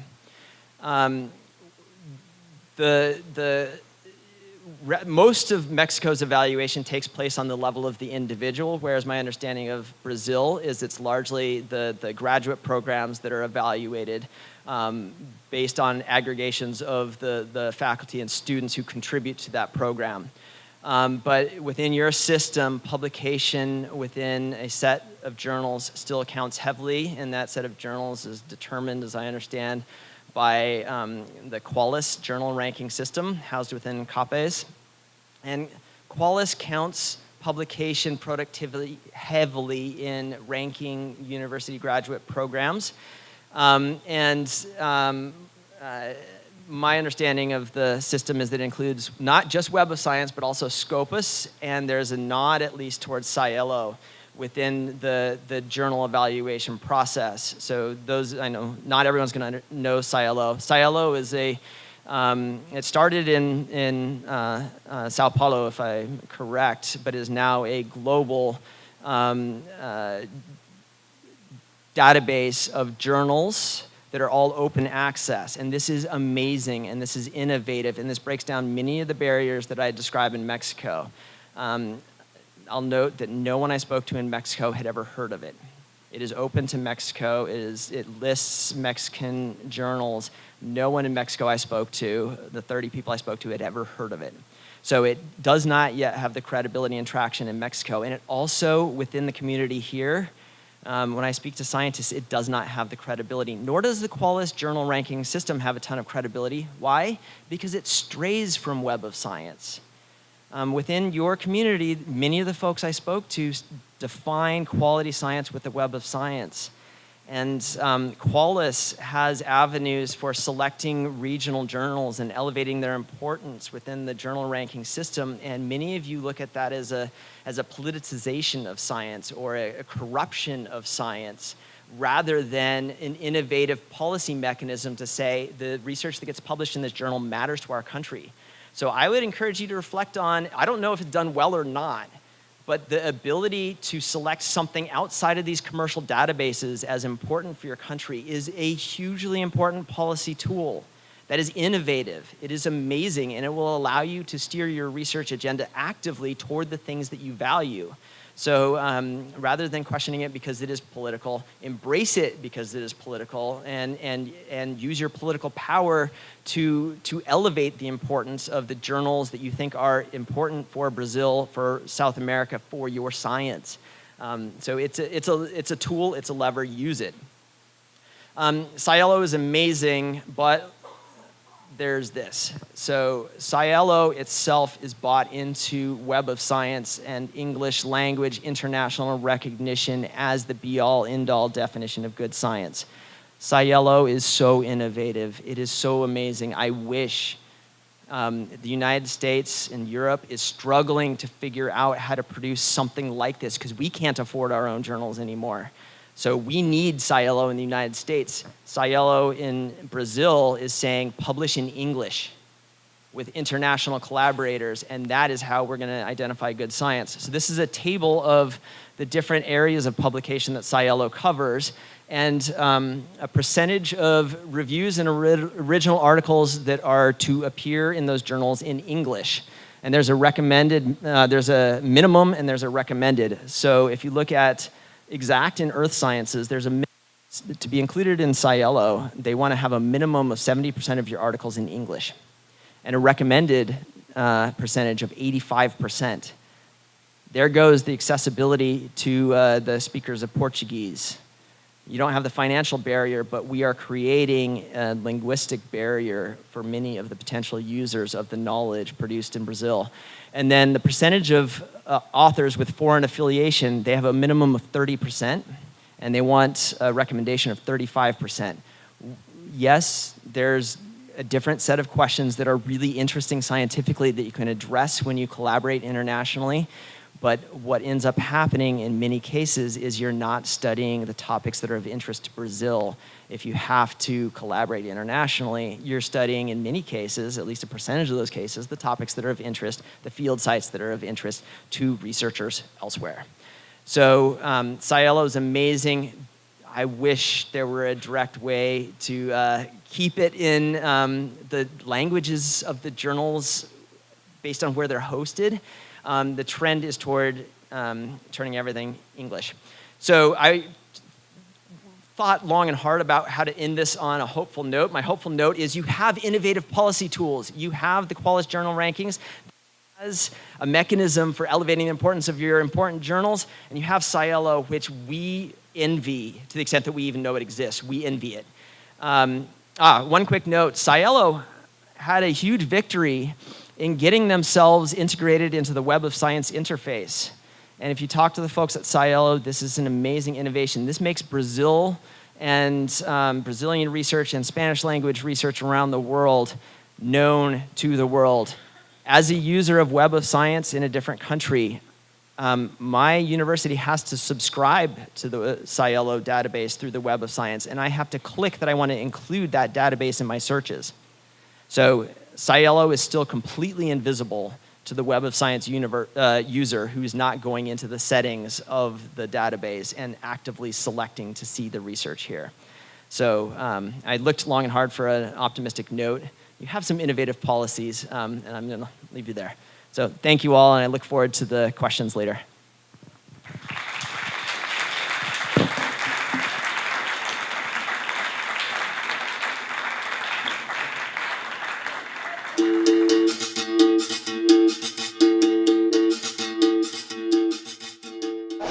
I don't see anything inherently wrong with governmental influence when we're living in a democracy and there are limited resources to put toward any use. Some form of democratic informing of what research we do might actually be appropriate. Science isn't inherently good, it isn't inherently bad, it can be directed in any number of ways. So some form of democratic influence could improve the utility of science for society. That said, it's not going to be government dictating what every project looks like, or what counts as evidence, or what counts as a conclusion. But it's probably at a different level, a higher level of oversight, whether it's thinking of my own context in the United States, it might be at the program officer, so there are funding agencies, the people that make the decisions there, if they have some democratic accountability to steer toward a general set of research questions that is of interest, as in we need this information to make a new decision or to develop a new technology, that could be appropriate. If you start digging into the weeds of what an individual scientist is doing, that starts inviting corruption and negative outcomes. And in terms of what I talked about at this conference, the leverage that might be appropriate is thinking very intentionally and carefully about how you design researcher evaluation schemes and research program, graduate program evaluation schemes to make sure that those things do steer science, so you want to make sure that it's steering science in a way that is productive for science and for society. I keep stating that I want science to benefit society. We all know from historical examples that sometimes society now is benefiting from the science in World War II. One of the authors I cited makes the argument that in an iPhone, there's something like 13 fundamental technological breakthroughs that make this thing possible. 11 of them have ties to research funding from World War II era military spending. So that's decades later. So I'm certainly not making the case so yes, we get benefit and it comes later. One of the assumptions with that argument, though, is that if you ask science to address a specific problem, that you don't also get those benefits later. So if we're attempting to directly address the knowledge needs that we have today, we still can have those extra benefits of technological breakthroughs that only become apparent decades from now. There's nothing that says those things go away if we're working on our current knowledge needs today. So science yields those outcomes. It could still yield those outcomes if we're doing the things that we want to do today.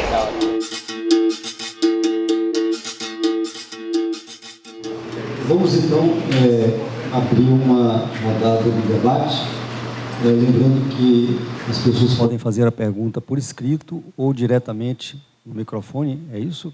Nós temos um microfone para rodar para a plateia, tá? Enquanto o pessoal vai se preparando aí, preparando suas perguntas, eu queria formular primeiro uma pergunta ao professor Mark. Primeiro dizer que eu fiquei bastante gratificado até, porque é a primeira vez que eu ouço um palestrante fazer um levantamento tão bem colocado acerca das repercussões, dos impactos que o sistema de avaliação pode produzir num sistema, seja educacional, seja universitário, seja da pesquisa. Eu trabalho com avaliação e, como avaliador, eu fico sempre com essa preocupação. Os sistemas de incentivo, por um lado, eles são uma mola propulsora para avançar na qualidade, na produção, etc., científica, mas ele pode também se tornar uma grande armadilha. O senhor mostra com muita clareza como essa armadilha pode se formar. Fico me perguntando que um país como o Brasil, um país que está buscando o seu lugar no cenário científico internacional, terá que ter a coragem de abdicar desses critérios que são internacionalmente reconhecidos para criar seus próprios critérios. Como o senhor bem marcou, nós temos tentado fazer isso, mas, no fundo, os nossos sistemas terminam replicando e dando mais valor aos critérios internacionais. Embora o senhor já tenha dado uma dica inicial de que talvez a saída seja reforçar esses processos internos no Brasil, como Qualis, como Cielo, etc., mas o senhor acredita que isso será suficiente para equalizar essa difícil equação de ter, de um lado, um reconhecimento internacional, ou seja, um reconhecimento da comunidade científica internacional e, ao mesmo tempo, ter uma possibilidade de desenvolver os interesses próprios brasileiros de pesquisa do Brasil, que digam respeito aos nossos próprios problemas. O senhor acredita que esse caminho que o Brasil adotou, é o suficiente?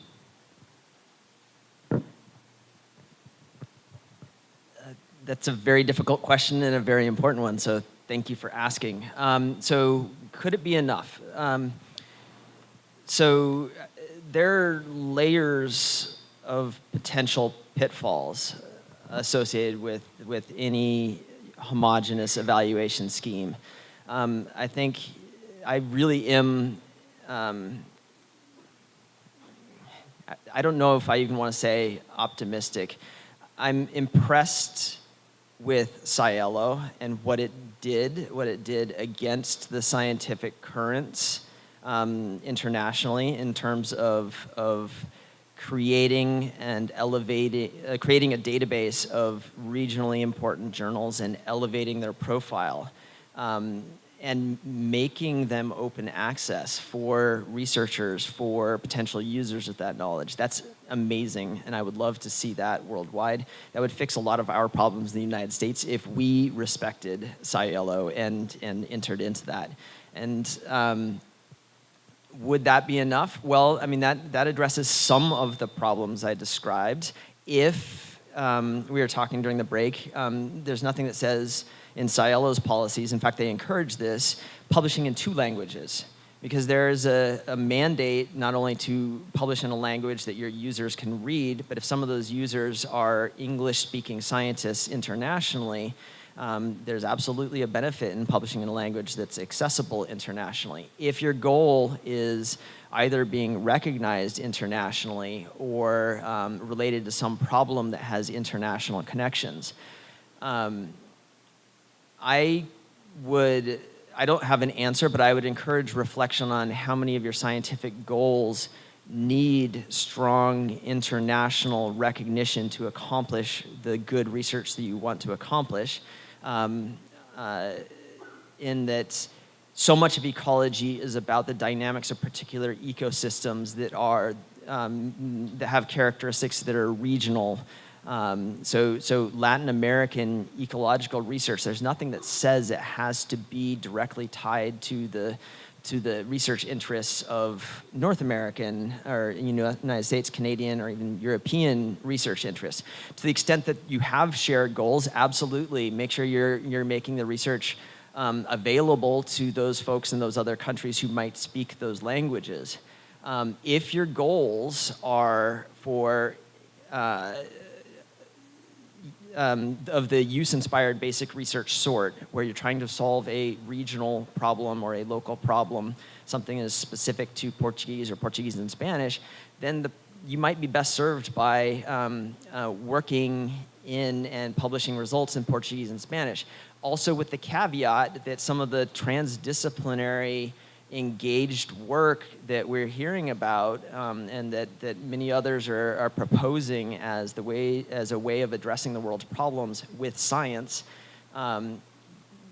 the solution isn't rooted or doesn't depend on scientific publication. And in fact, scientific publication in many regards makes the information less accessible to the people who could act on it.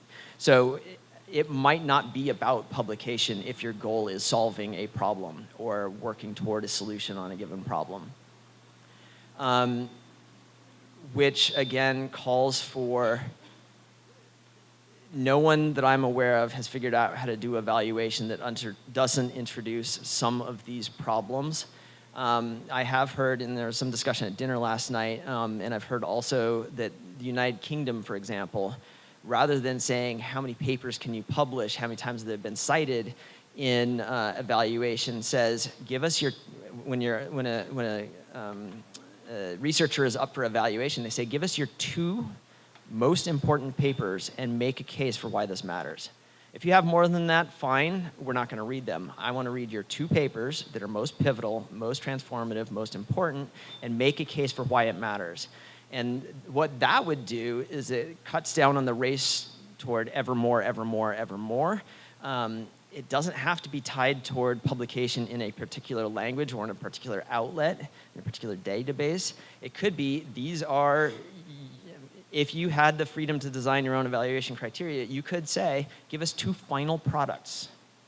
It might be a report from a community engagement exercise. If that's something you as an institution value, you could say, we are going to look at that and we are going to ask you for a narrative on how this was transformative for the community that you worked with. Or maybe how, in working with a community, you gleaned new scientific information or new ideas on a method.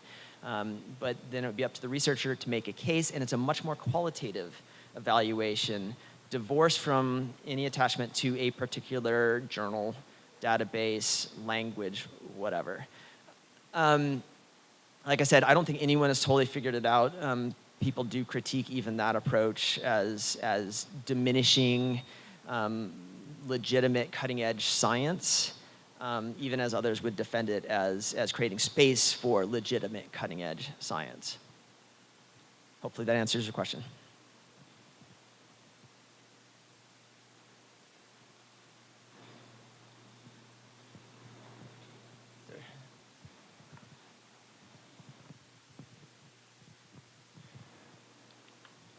Thank you very much for your excellent talk, which is touching a couple of fundamental problems.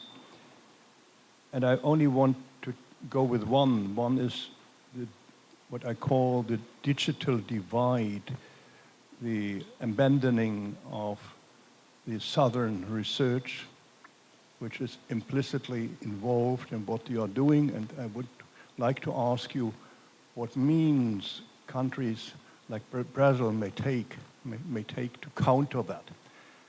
The second part, of course, is, I'll do this later, and that's perhaps the second question.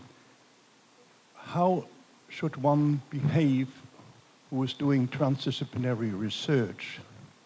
What should his publication strategy be if you have done a transdisciplinary project? I also can give some input to that. But with the first, it is absolutely clear, if you coin it, and you showed it quite nicely, we have a neo-colonial digital imperialism, which is the impact of an oligopoly of two big companies, which is Elsevier and Web of Science. And this is the same we have also in other fields. So it's completely in parallel of the window I opened yesterday. It is destroying Southern cultures and thinkings and mode of reasoning, and also of science interpretations. And as you also revealed, it's also making more difficult to deal with the social settings and social problems. Now the question,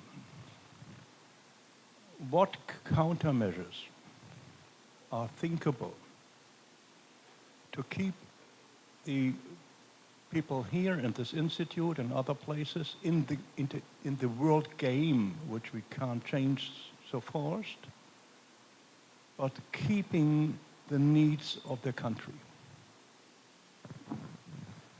Okay. So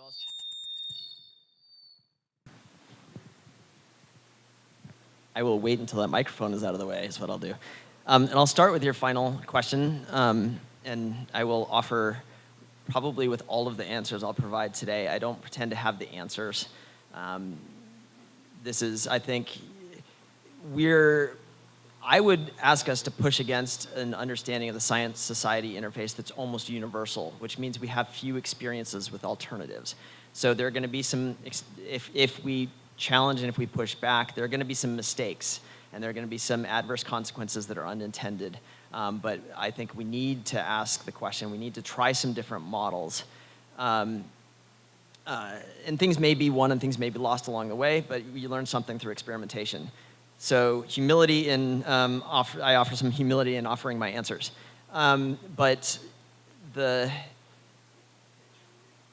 how do you keep people in Brazil at this research institute in the game while not buying into the neo-colonial, basically, adoption of research priorities and whatnot of the global north? I would ask the extent to which Brazil benefits from an international game of science. The benefit that societies have reaped from scientific research is not from fundamental understanding of, biodiversity, stability, interaction, or fundamental principles of evolution under a time of change. It's very much more the mundane, how do these two species interact in a managed forest? And you can act on that knowledge. So the more you go toward the fundamental principles of the world, I would argue the fewer opportunities there are to inform decisions. In part because those policy questions are underdetermined by any of these fundamental understandings of how the world works.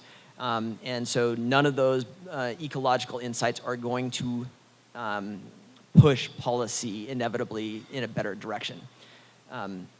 So I would ask this institute and everyone in the global north and the global south to question the need to play a scientific game of competing in ecology toward advancing the science of ecology.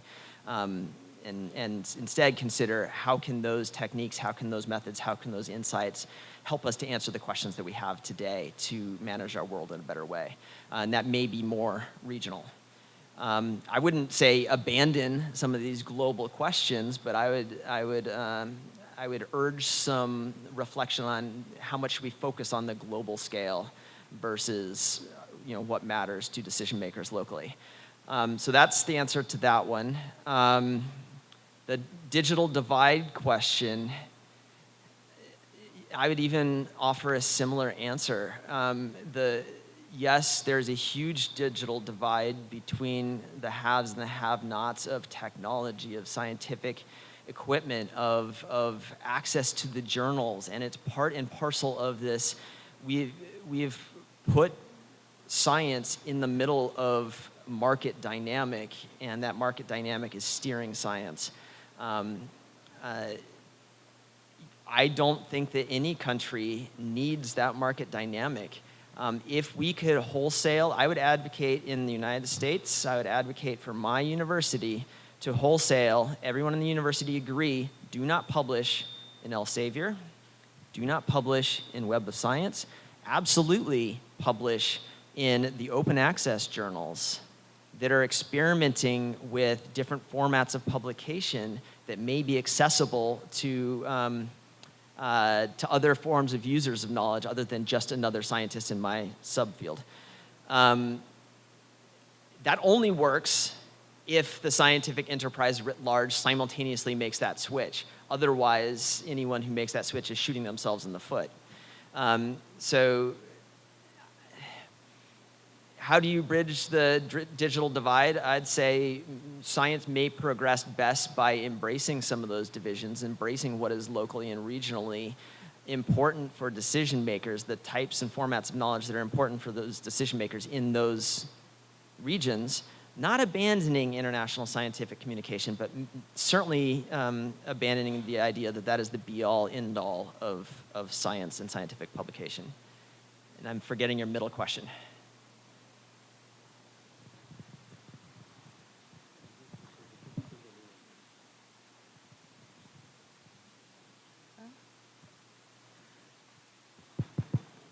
Mark, thank you so much for your talk. It was really, really good and making me think a lot of stuff. I don't know what I want to ask. I have 10 questions, but I chose one that is linked to the question I made to Schultz yesterday. So I gave a talk in April here about graduate studies as a transformative process for science. And I used the quote from your work on Mexico, which is, scientists themselves are arbiters of prestige in science, are accurately considered to be science policymakers. There is currently a window of opportunity for scientists and other science policymakers to reconsider how scientists are evaluated. That window of opportunity may close as scientists receiving their training today are acculturated into a production-oriented scientific culture. And I use this quote to link with the training in graduate studies. So my question is, how can we, and I'm talking in general training, I'm saying in all disciplines, from natural science to social science, everybody, like how can we make the next generations of scientists aware of these problems? How can we think of the role of science in society and the problems the science system has today? A really good question that I don't know, again, that anyone has totally figured out. So I will, as one experiment in that, I'll point to the institution where I did my PhD. It was Arizona State University. It's an odd university in that they allowed me to do this kind of work, and they embraced it, and it's truly innovative, as we heard yesterday. So they've taken traditional disciplines and merged them in interesting ways, and this is perhaps challenging some of Dr. Schultz's recommendations about maintaining disciplines even as you're doing transdisciplinary research. What they've done is they've taken the established disciplines and mixed them up in ways, not that that's the only way to do it, but the president of the university, his spiel that he gives is that ASU will never be MIT, it will never be Harvard. If we play their game, we will lose that game. The game that we can play, what we can do differently, that will enable us to build our prestige, because that matters for fundraising and attracting good faculty and good students and whatnot. We're going to design a different game, and we're going to do it exceedingly well, knowing that Harvard and MIT are never going to change their organization of disciplines. Great. We still need disciplines. They're going to do it. What we're going to do is something different.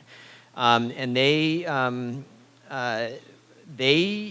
got my degree from the School of Life Sciences, which at the time had, they had a big social insect. We called them the social insect mafia. It was, you know, the top social insect people were there. All of the, you know, what you'd expect from a biology department was there, but they also had historians of science and philosophers of science and science policy scholars. And what they got by mixing all of those people together was a different set of questions. And this is kind of the designing a university building where people from different disciplines might bump into each other in the cafeteria, taken to the extreme, where we had offices next to each other.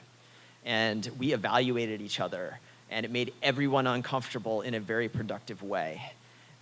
So everyone was used to being offended on, you know, at most talks they go to, because it was someone taking a hard look at what they do and saying, you're probably not right with that, and let me tell you why. I know this from my discipline. You're a dilettante in my discipline.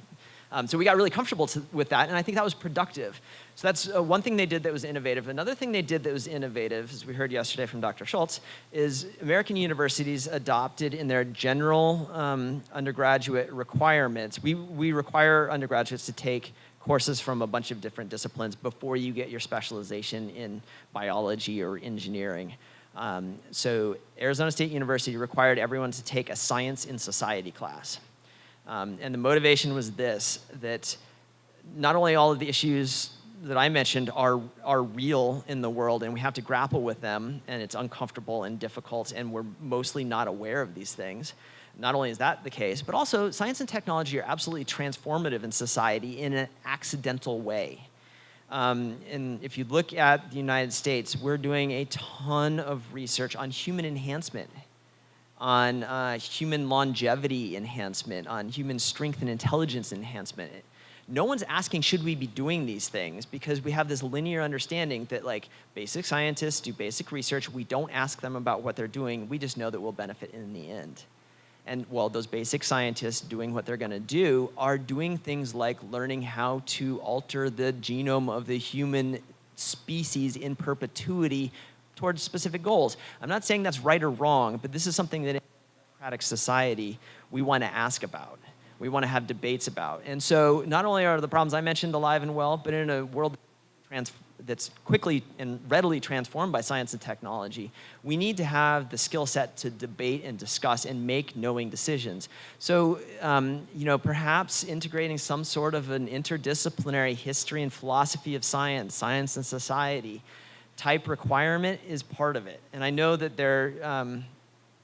another part of your question was about norms and cultures in science, and that very much goes against some of what I've learned of the norms and cultures of science in Brazil and other, even many university researchers in the United States, which is, in the United States, the version is the smartest and the best biologist is the one who graduates a year early from high school, gets their bachelor's degree in 3 years, skips their master's, goes straight to their PhD, and then skips a postdoc and goes straight to a tenure track position at a top Ivy League university and cranks out papers.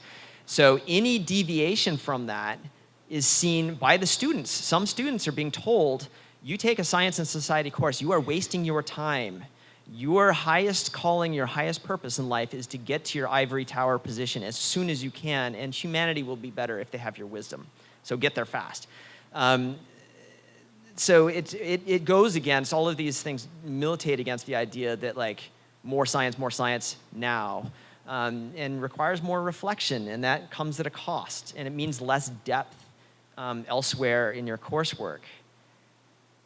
There are trade-offs, but I would argue, I don't know, in my particular job, most of what I do day to day, I didn't learn during my PhD anyway. You learn it on the job. So the idea that we have to teach everything in your PhD, we're already failing at that, and we all seem to do okay. We're going to learn a lot as we go on. Your learning is not done when you're done with your PhD. So if we put some of the technical learning on hold to do some kind of science and society reflection, I think that's time well spent. Okay, I'm in the same situation as Renata. A lot of questions, and I will try to be just a small amount of them. We talked this over dinner yesterday, but I'll bring this here so that more people share. Is that something that always astonishes me is how empirically trained scientists, they do not treat empirically the research indicators. This is really amazing. It's magical numbers. They don't know how they are calculated.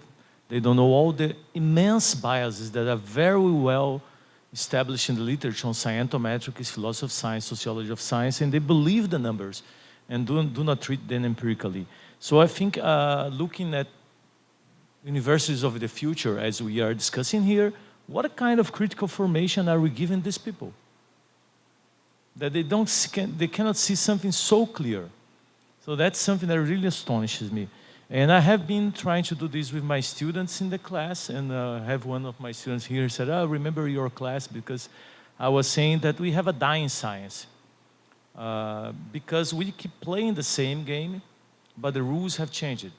But we still believe in the same game. We talk to each other, or sometimes we talk past each other. And we keep playing this game, but in the past, like 20, 30 years ago, people loved science. So the climate was positive to science. So we could talk to each other, and we have discussed here, we like these sorcerers, and we pay them, and it's okay. But now, there are a lot of anti-science movements in the world. Google, when he says, he just sent me a message, we discovered this message is important for because of Google magic. 30 years ago, it would be Google Science. So things are changing, and we keep playing the same game. So either in some years, this will be dead as a science, there will be no science anymore, or even worse, we will be the perfect 500 voluntary slaves.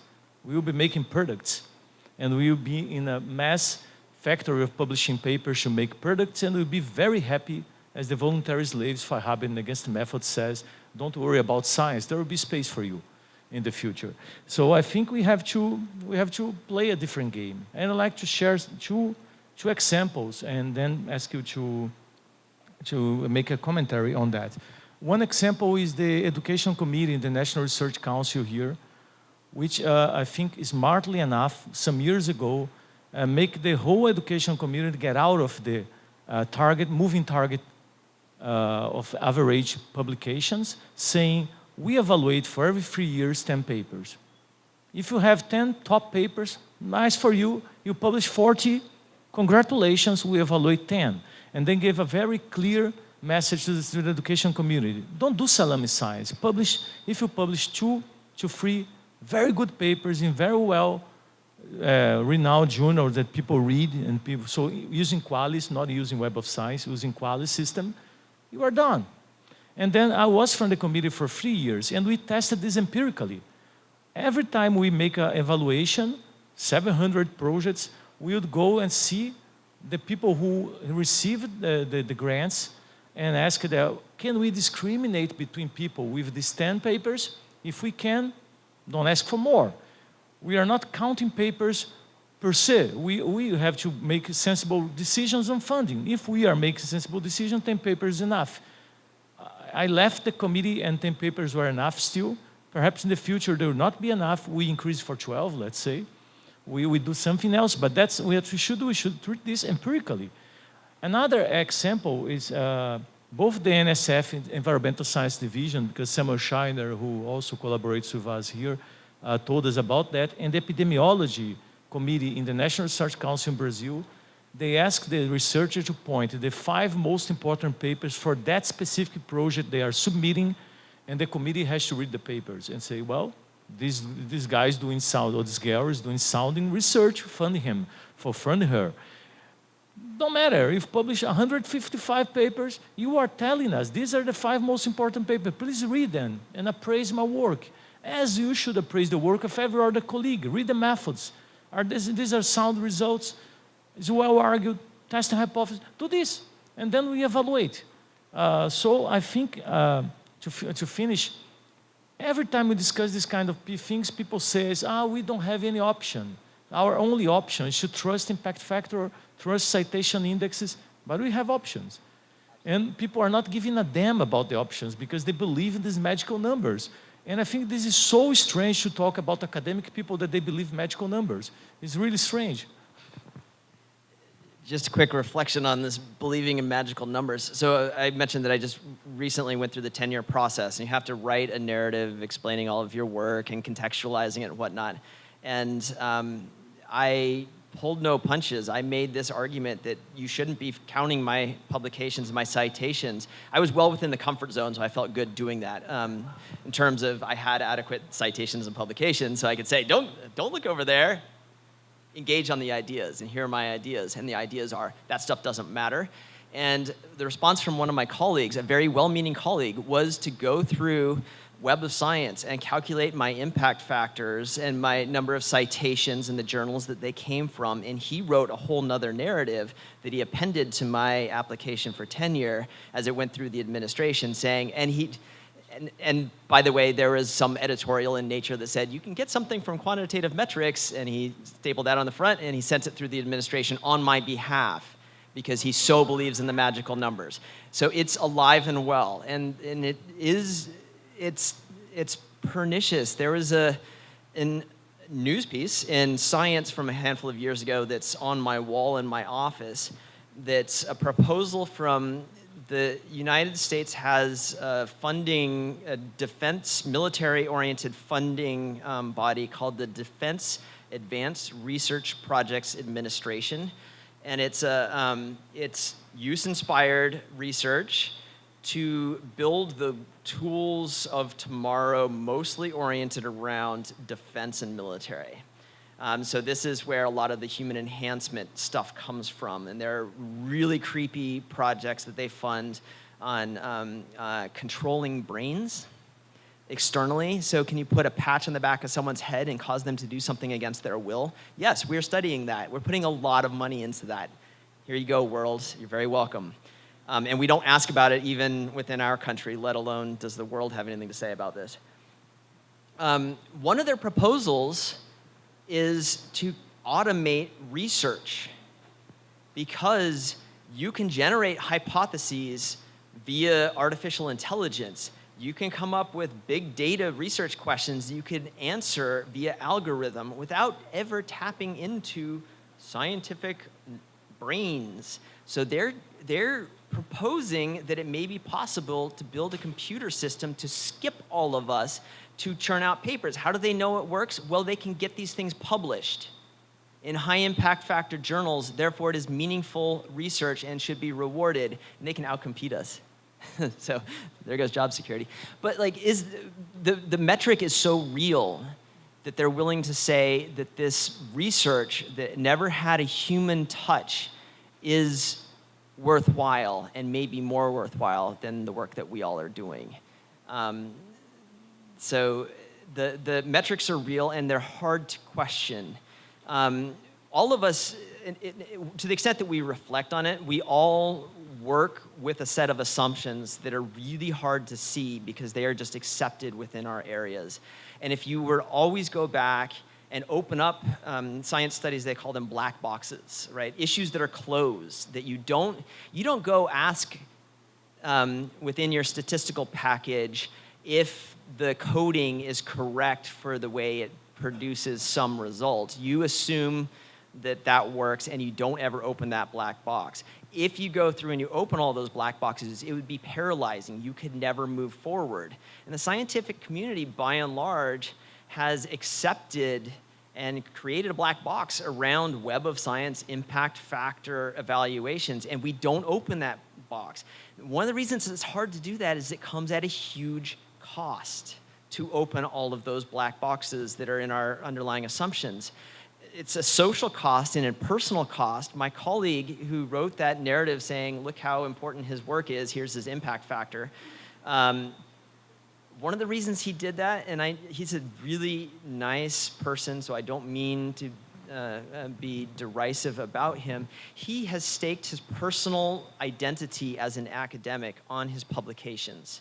And what I'm doing is challenging his sense of security that he's doing something meaningful for the world.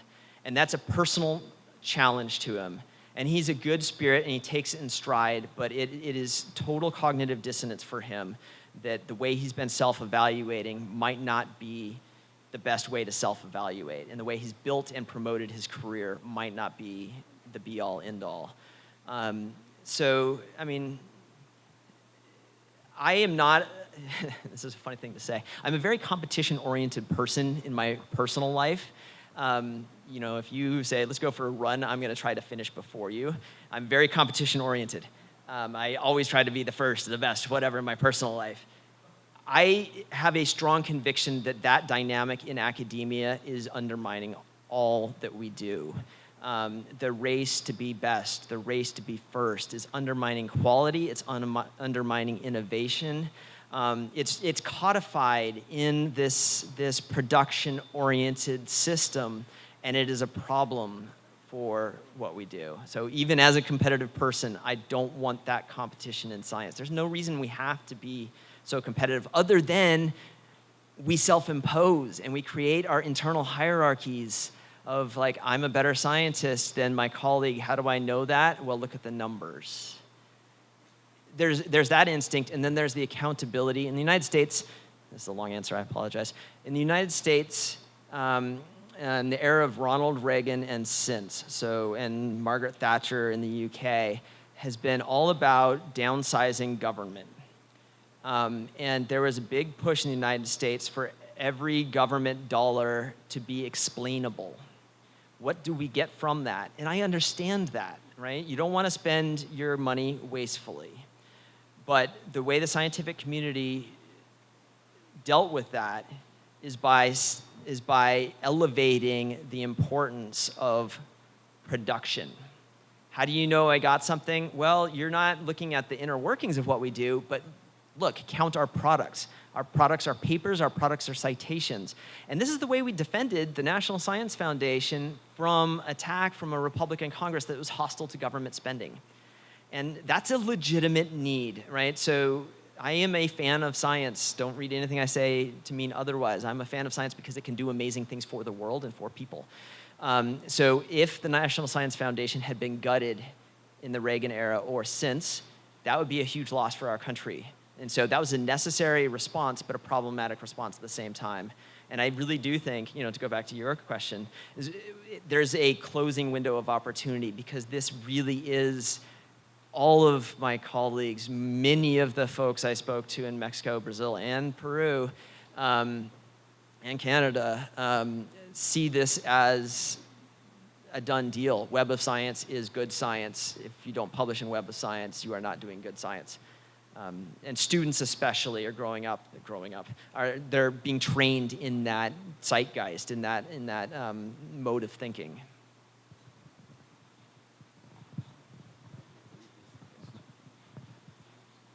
Eu tenho duas questões aqui, eu vou ler as duas, porque eu tenho a impressão que uma delas já foi respondida. Mas ainda assim, o senhor fala no seu trabalho de 2017 que existe atualmente uma janela de oportunidade para cientistas e outros formadores de políticas científicas reconsiderarem os cientistas atuais são criados em uma cultura científica orientada para a produção em números. O senhor acha que deve ser feito pela comunidade científica, o que deve ser feito pela comunidade científica para equilibrar o cenário produtivista atual antes dessa janela que essa janela se feche? Ou a comunidade científica possui a consciência de que precisa modificar a forma de avaliar os cientistas e simplesmente não fazem, ou ainda se ela tem uma noção de qual a melhor forma de inserir essa ideia.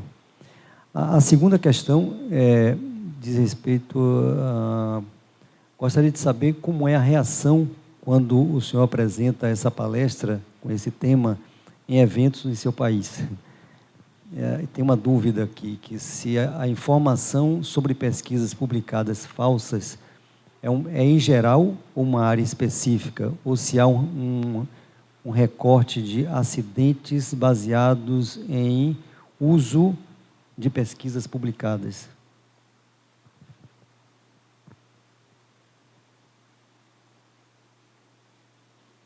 Yeah, I'll start with the false information question. And this is it's a moment of reckoning. I don't know the extent to which it's echoed yet in Brazil, but there is absolutely a moment of reckoning in the United States in many, many disciplines that, again, this is not fraudulent science. This is just the fact that, based on our statistical methods, a certain number of findings are going to appear to be valid, that upon subsequent work can't be replicated.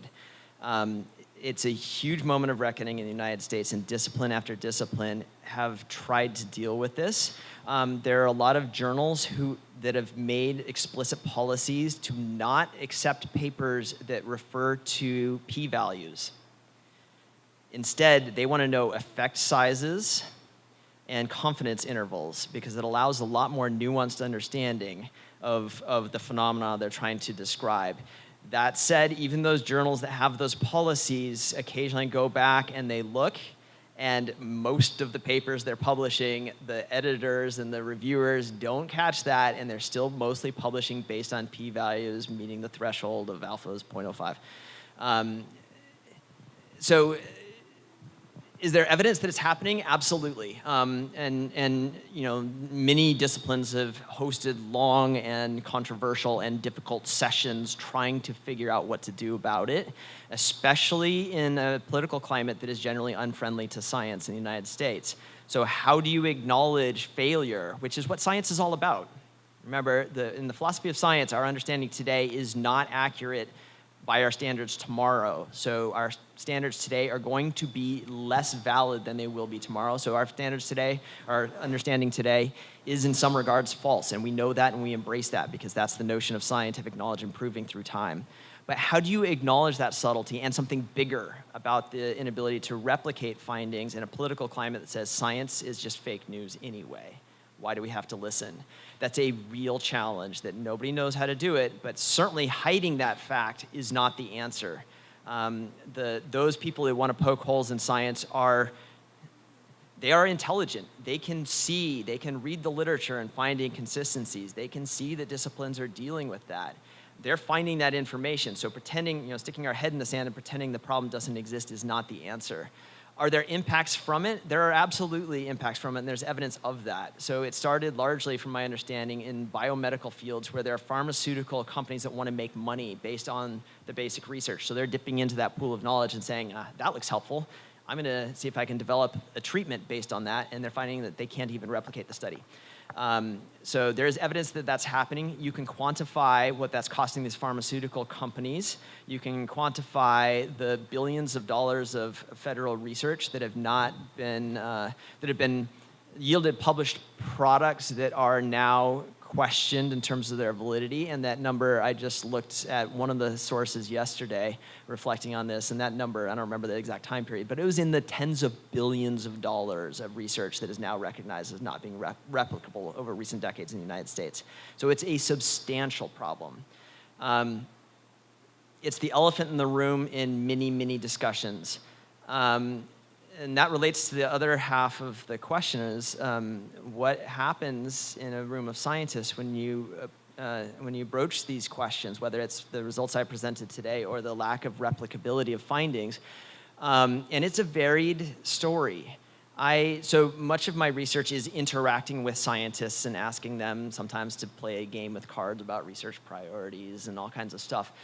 I'll say almost everyone values what I do, and they say, this is, as empirical researchers, we need to take a deep look at our own assumptions. This is how science works. Thank you for forcing us to do this. We don't get an opportunity in our classes. We don't get an opportunity in our lab work. We're certainly not to do this based on our tenure and promotion standards. So thank you for bringing it to the fore. But I would say it's probably 2 to 3% of the people I talked to in my various studies so far have reacted with real anger. I've had people like throw books at the floor and storm out of the room. And this is not talking about the replicability question. This is my research. I've had people accuse me of being a shill for the political right in my country, trying to undermine science. I've had all manner of responses. And the way I try to mitigate against that, and like I see it as a lost opportunity if someone ever responds with anger, because I'm a believer in systematic inquiry. Systematic inquiry involves questioning your assumptions and poking at those uncomfortable assumptions and whatnot. I see myself as part of science by filling the role that I'm filling. So the way I try to mitigate against the anger response is introducing the research in that way. I believe that science can and should and does do good things for us. And this is an uncomfortable question, but we need to look at it. I think it remains to be seen what happens when people point out the lack of replicability. I will offer as a data point, my PhD advisor, some of you have read some of his papers. His name's Daniel Sarowitz. He wrote a piece in, it's a politically conservative journal that looks at science-society interface. He is personally politically left of anyone that I've ever met. So this is not, don't take him to be a conservative enemy of knowledge, of science, of truth. But he wrote a very provocative piece in a journal called The Atlantis in 2016. If you haven't read it, find it. It highlights some of the lack of replicability, and he makes a very compelling and very, very uncomfortable argument that most of the scientific effort that we're expending is doing nothing productive, and in fact may be pushing science and society backward. It is uncomfortable. I don't think he's right about everything, but it is a very compelling argument that it is necessary to grapple with. And the response to him has been real anger, especially because right after that came out, Trump got elected, who is absolutely an enemy of truth. And so people have charged him with all kinds of accusations of undermining the whole effort and whatnot. And I think he starts from the same premise I do, that science can and should be a force of good for humanity, for the world. And he's faced some anger. I don't think it phases him in the slightest, so don't worry about his personal well-being. He has the thickest skin of anyone I've ever met. But asking these difficult questions, especially what I do is really safe compared to the questions of replicability, especially in today's political climate. That is really a challenging issue to address. But again, sticking our head in the sand and pretending it doesn't exist is not the solution.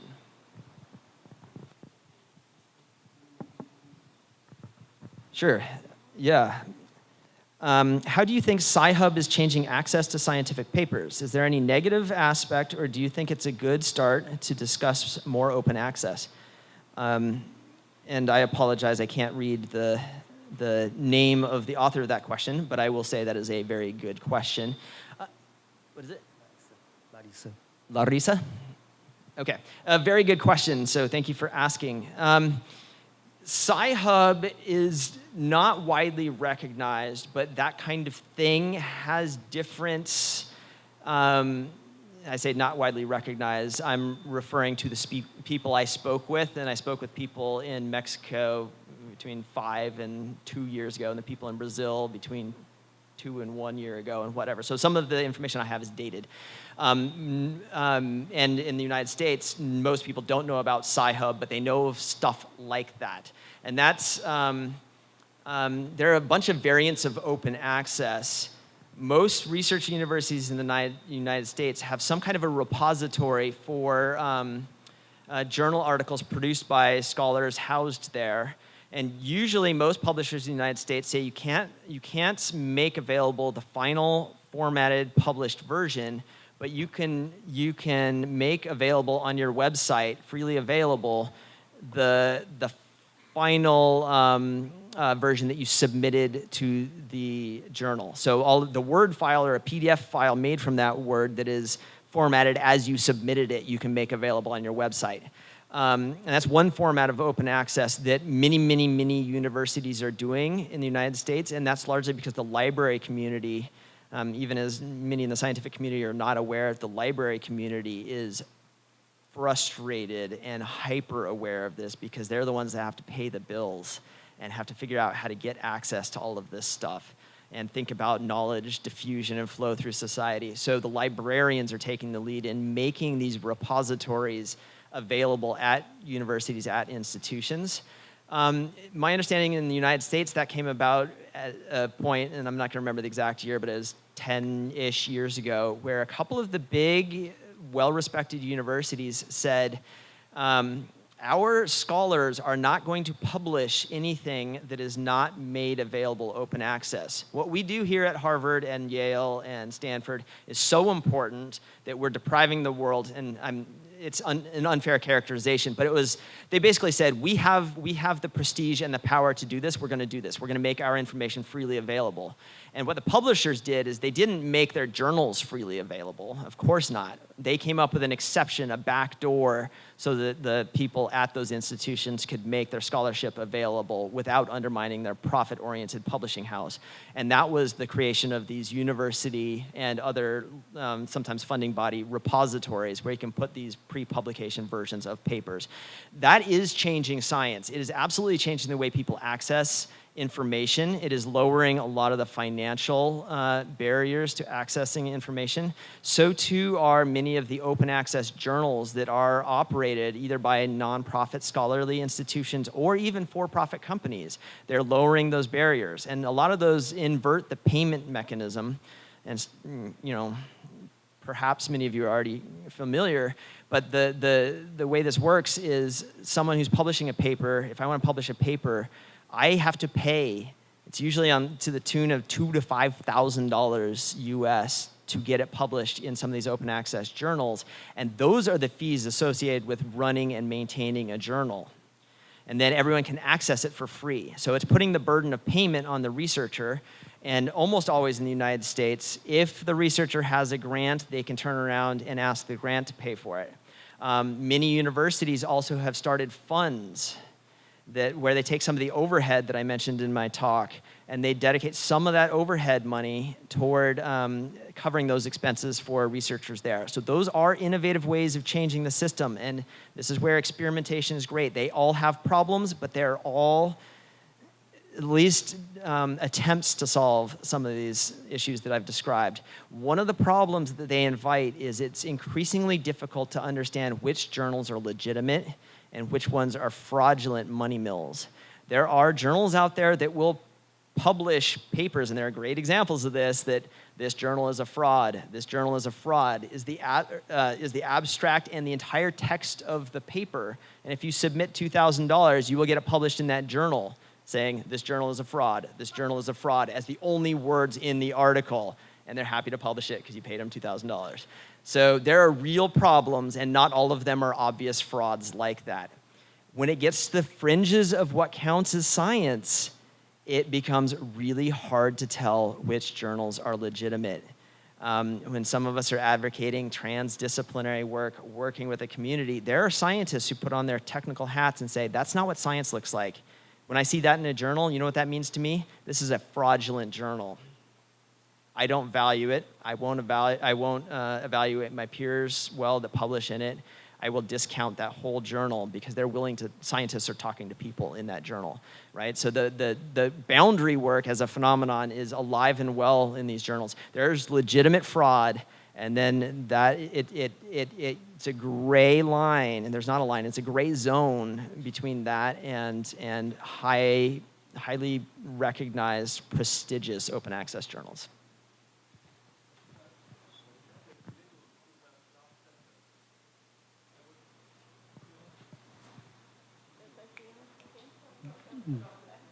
Desculpe, é só uma...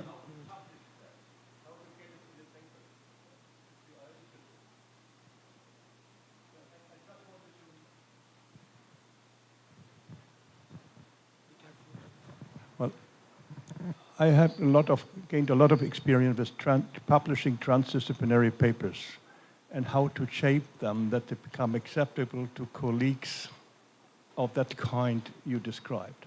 The challenge, though, is if you go into a journal that's pushing boundaries, some of those same colleagues may dismiss them based on the journal. The problem is in a transdisciplinary paper, you usually have a societal problem involved.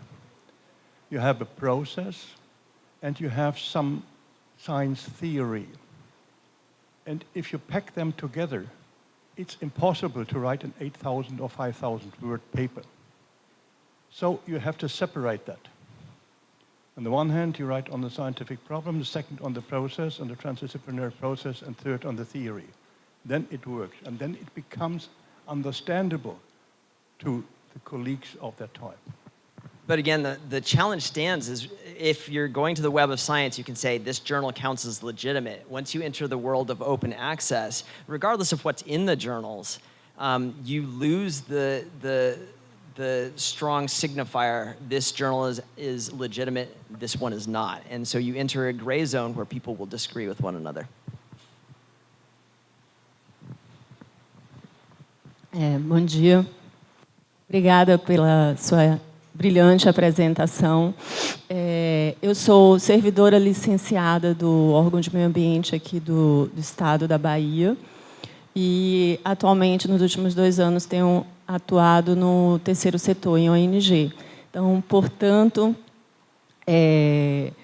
a minha história profissional é de uma usuária da ciência. Entretanto, nos últimos anos, eu ingressei aqui no doutorado de Ecologia e, portanto, eu estou me esforçando para produzir ciência. Então, a sua apresentação me é muito cara, porque, como usuária da ciência, eu sinto bem os efeitos dessa política, né, de incentivos à publicação. E eu queria te perguntar, porque a sensação que eu tenho é de que esse modelo linear de incentivos à publicação, de alguma forma, ele reduz a percepção da relevância e o apoio da sociedade à ciência, ao mesmo tempo que contribui para ampliar a lacuna pesquisa prática na ecologia. Esse é o meu sentimento, que isso amplia a distância entre a sociedade e a ciência. Faz sentido isso? Na sua opinião, faz sentido essa sensação, essa concepção, essa percepção que eu tenho? It absolutely makes sense. Yes, you're spot on. That is one of the key problems associated with all that I've described. And that your question reminds me of something that I think is worth saying, that I've just been kind of reflecting on in conversations that I've had with some of you all over the past few days, is that some of these issues are set in stone for some of us, and some of us operate in spaces with a little bit more flexibility. And here I'm thinking of some of the CAPES area committees. Some of them are, from my understanding, the graduate programs are highly competitive. There are a lot competing for top rankings of the programs. And in those programs, some of these pressures are at their highest level. Because again, competition, how do you demonstrate that you're better than your peers, is by quantifying your strengths, and it's in publications, and it's in research, and it's in citations. Some of you are affiliated perhaps with programs that are a little newer, and therefore there may be fewer graduate programs competing for those rankings. And my understanding is some of the CAPES area committees themselves have some autonomy in defining how they're going to evaluate quality. So in the environmental sciences area committee, for example, there may be more room to push back against some of this obsession with quantification and production and web of science orientation. than there is in some of the other area committees that are a little more established and therefore more entrenched in their ways. And so, you know, there might be, some of the area committees may be able to experiment more, and successes in those areas may compel colleagues in other adjacent to rethink some of their ways. This is my optimist hat, I don't know. But certainly there's probably more flexibility for some types of research than others to push the boundaries. And I would encourage you all to do that to the extent that you can. They asked me to sit somewhere else. Because of the, yeah, okay. Thank you very, very much for your presentation. For me, it was like life-changing in a sense. No, it's true. I mean, many things are, it's something that we always think about, when many of them not, no? So, and the part that for me was more interesting is how this change, not only what we do, no? So this is how is a driver for what we do. And so there are two main lines. I mean, the second is more, is a curiosity I have, but I think for me it's more interesting. So you have to, if you have to choose which one to speak, please speak about the second. The first one is like in how this drive more disciplinary sciences, because you were talking about like the Environmental Science Committee, and it's not. Like here in Brazil, the Environmental Science Committee is not very old, and you only get a few things credit if you work with climate change and climate models, because these get very, very much cited, and people, because this is international, it goes to science, they go to nature, and also because they put 20 people in the paper and everyone gets cited. So it's the logic you said, no? You talked about. And also in Brazil, because it's very difficult to rank people based on this kind of evaluation, what is happening is, for instance, they have like a multidisciplinary committee, and they cannot rank people. It's very difficult. And what they are doing now is, because it's not working, they are going to stop that. So they are not going to rank. So I am someone that I never know where to go, because I'm a biologist, I work with social science, but and I never know where I submit my stuff, because it never gets, they put like interdisciplinary, but then once they send to an economist and blah, blah, blah. And I feel the pressure to be disciplinary, no? So what I wanted to hear about in that sense is how this push what we do in terms of not doing something that's interdisciplinary, no? And the second thing is how this, the way we cite each other, the dynamic of citing, which is faster each day because like it's published faster and everything is faster, how this contributes to doing things that are less innovative because we have fashions, no, in science.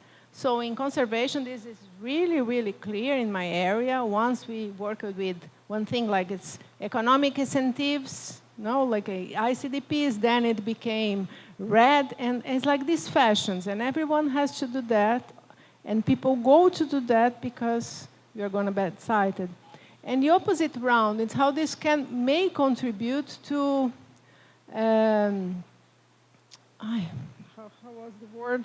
Extremism that I thought about, like extremist views. How we see that in politics, no? Like we have extreme and elections with extremes that in Brazil, you had in the US. But sometimes I think that if your paper exaggerates, if it's like black on white, people are doing that. Look, like black or white. It doesn't matter if it's not good. If I say that climate change, it doesn't exist, I'm going to get cited. So we view many papers that they try not to do the thing like how things work. So, for instance, again, like we did many things in conservation to see how indirect incentives worked. We didn't get to the point that we know how to do this thing in practice. But we got to the point that people said, no, it's not good, it's not bad. If it's not white, it's not black, it doesn't matter. So let's do something else and think if it's black and white. But then it's not black and white, so let's move to another new fashionable thing. No? Okay. It's spot on. The results that get published in the highest impact factor journals are sexy results. They're clean results. They're black and white results that will grab everyone's eye across disciplines. And there's a famous example of this, characterized in an editorial in the journal Nature, basically pointing out some of the things that I point out. The example is this. A graduate student was doing a research project looking at extreme views in politics and was associating that with the ability of individuals to see shades of gray visually. And they did a huge study. It was a big and well-designed study, and they found with a p-value of something like 0.01 that people who can see more shades of gray can see politics in greater levels of nuance. And they got to publishing it, and the advisor of this student happens to run a website called Retraction Watch that is looking at cases of fraud and cases of accidental false positives finding their way into the literature. And the advisor said, this is cool, this will make your career, I will not allow you to publish it until we replicate it. And so it was a big number of participants. It was absolutely legitimate by any statistical standard in the initial study, and they doubled it. And they went back out, and they got a p-value of like 0.56. And it wasn't just that it didn't quite make the threshold, it was, holy cow. That was a one, what it was is literally, as the statistics are designed, it's a 1 in 100 chance the results would be that extreme by chance alone. Well, how many studies are done? Lots and lots, and 1 out of 100 are gonna have results that hit a 0.01 p-value by chance alone. Happened to be that sexy finding was the one. So the graduate student, don't worry, he's doing fine. He went on and got a prestigious job and whatnot. But they were ready to hit submit on that paper that would have been front page of Nature, the journal, and then front page of every newspaper around the world. Would have been cited out the wazoo, and they double checked it and it was false. So yes, all of this is pressure toward the extreme, the sexy answer, the black and white answer, and we forget all of the nuance. And the other thing we forget is all of the dirty work of science. And most of the dirty work of science is trying to replicate something, trying to find the nuance of, okay, so this intervention works in an ecosystem, or it worked this time. Let's see if we can optimize that. Let's see if it holds in another ecosystem that's similar in most regards but differs in this way, to really understand how the ecosystems are functioning or how these interventions are functioning. That stuff is never sexy. That stuff is never published and never will be published. And what we're doing is we're saying science is only the sexy, the innovative, the transformative, not the dirty, mundane, which in reality in the history of science is the dirty and the mundane with the occasional exceptional result that shifts thinking in one way or another. Nós ultrapassamos o horário e nós temos 2 perguntas. Eu consultaria o professor Marques se a gente poderia fazer as 2 perguntas e o senhor responde as 2 ou prefere fazer uma e depois a outra? Pode ser as 2? Pode ser assim? Ok. Okay. In English. So, thinking about the current Brazilian case, recent models are showing that analphabetization is rampant and growing in Brazil. Analphabetization, being analphabet. Oh, yeah, okay. Illiterate. Recent model shows that. And concurrently, we have great fear of losing major fundings. So I'm wondering to what extent university in the future of Brazil is likely to be disjointed from society on one level to work for for industry, and the other level to be some sort of a elitic monastery of knowledge? Or is that just a bump on the road? Do you have any thoughts on this, or is that too difficult to predict the future? Can I answer that one just really quickly to keep it separate from the other? So one of the critiques I got in that response to my paper was, you're asking the wrong questions. Mexico doesn't have enough scientific funding. Why aren't you asking about that? And in my initial paper, I said, one of the reasons Mexican science is having a hard time securing funding is they're making themselves irrelevant to the decision makers who could give them funding by saying you must publish in English in a journal that no one in our country can afford. on topics that we have no interest in. So if you want to remain, and this is not to excuse any of the political pressures that Brazil or Mexico is facing to their scientific funding, but a strategy to secure scientific funding is to ensure that you're relevant to real world problems. And making sure that you're relevant accidentally to US and European scientific problems is not a good strategy to ensuring to your Congress that you deserve additional resources. And so that's a partial answer to your question that at least suggests strategy, which doesn't excuse the political situation. It is a necessary, perhaps, tactic to deal with the political situation. Bom, a última questão, então, primeiro eu queria fazer uma reparação aqui. O Álvaro Adriazola pediu para agradecer a abordagem aberta da sua palestra e eu esqueci de fazer isso. A pergunta é, embora essas métricas internacionais tragam inúmeros problemas para a produção científica, nós, enquanto Instituto, não temos muita governabilidade sobre elas, pelo menos não diretamente. Como nós, enquanto Instituto, podemos pensar nossa relevância se precisamos, aí, entre aspas, dessas métricas? Que estratégia podemos adotar para enfrentar esse problema? The impossible question. So where these problems are rooted is in culture, and it's a culture that is shared around the globe. And it starts in culture, and then it becomes codified in rules. So it's a culture of productivity that I know has a strong heritage in the United States. I don't know that that is the ultimate source, though it would not surprise me. And I know it is rearing its ugly head in Europe and other countries as well. So it is, any individual country is powerless to buck scientific culture oriented around productivity in isolation. I'd say there are increasing stirrings about these problems internationally. There are a bunch of international bodies that have pointed out how problematic these things are. And all of you are probably members of scientific organizations, and there's some power in writing editorial opinion pieces for your journals saying this is a huge problem for Brazil and this is what it looks like in my experiences or in the experiences of our discipline. And when discipline after discipline after discipline contributes to those things, that is a contribution toward a changing scientific culture. And so when I mentioned that numerous disciplines and academic bodies have voiced their frustration, it's the cream of the crop also that has done this. So the editors of some of the top scientific journals have come together and say, don't ask us about our impact factor anymore. They can do it because they're totally secure in their position of prestige. But this is not about impact factor. Entire academic bodies have come together. Collaborations of multiple academic bodies have come together to point out these problems. I did not invent the wheel. I just characterized what it's doing to Mexico. People are starting to ask these questions. I would encourage you to think of this in the Kuhnian paradigm shift. People are recognizing this is a problem. They're saying this doesn't work with the goals we have for science.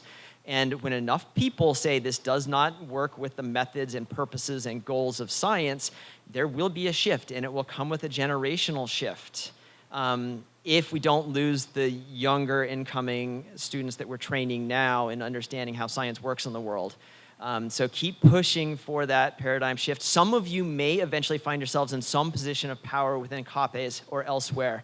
Use those positions of power, or heading up an academic, an academic association, an ecology association, or a biodiversity conservation association, or serving on a board. Use those positions of power to bring up these issues, and that is how change comes about, and it's slow. I would say there's comfort in knowing everyone's in the same misery, and we are largely blind to it, but more and more people are opening our eyes. So keep fighting the fight, and that's an optimistic note to end on. And I truthfully do believe that as a scientific community, we can do better, and we will do better if we ask hard questions of ourselves and uncomfortable questions.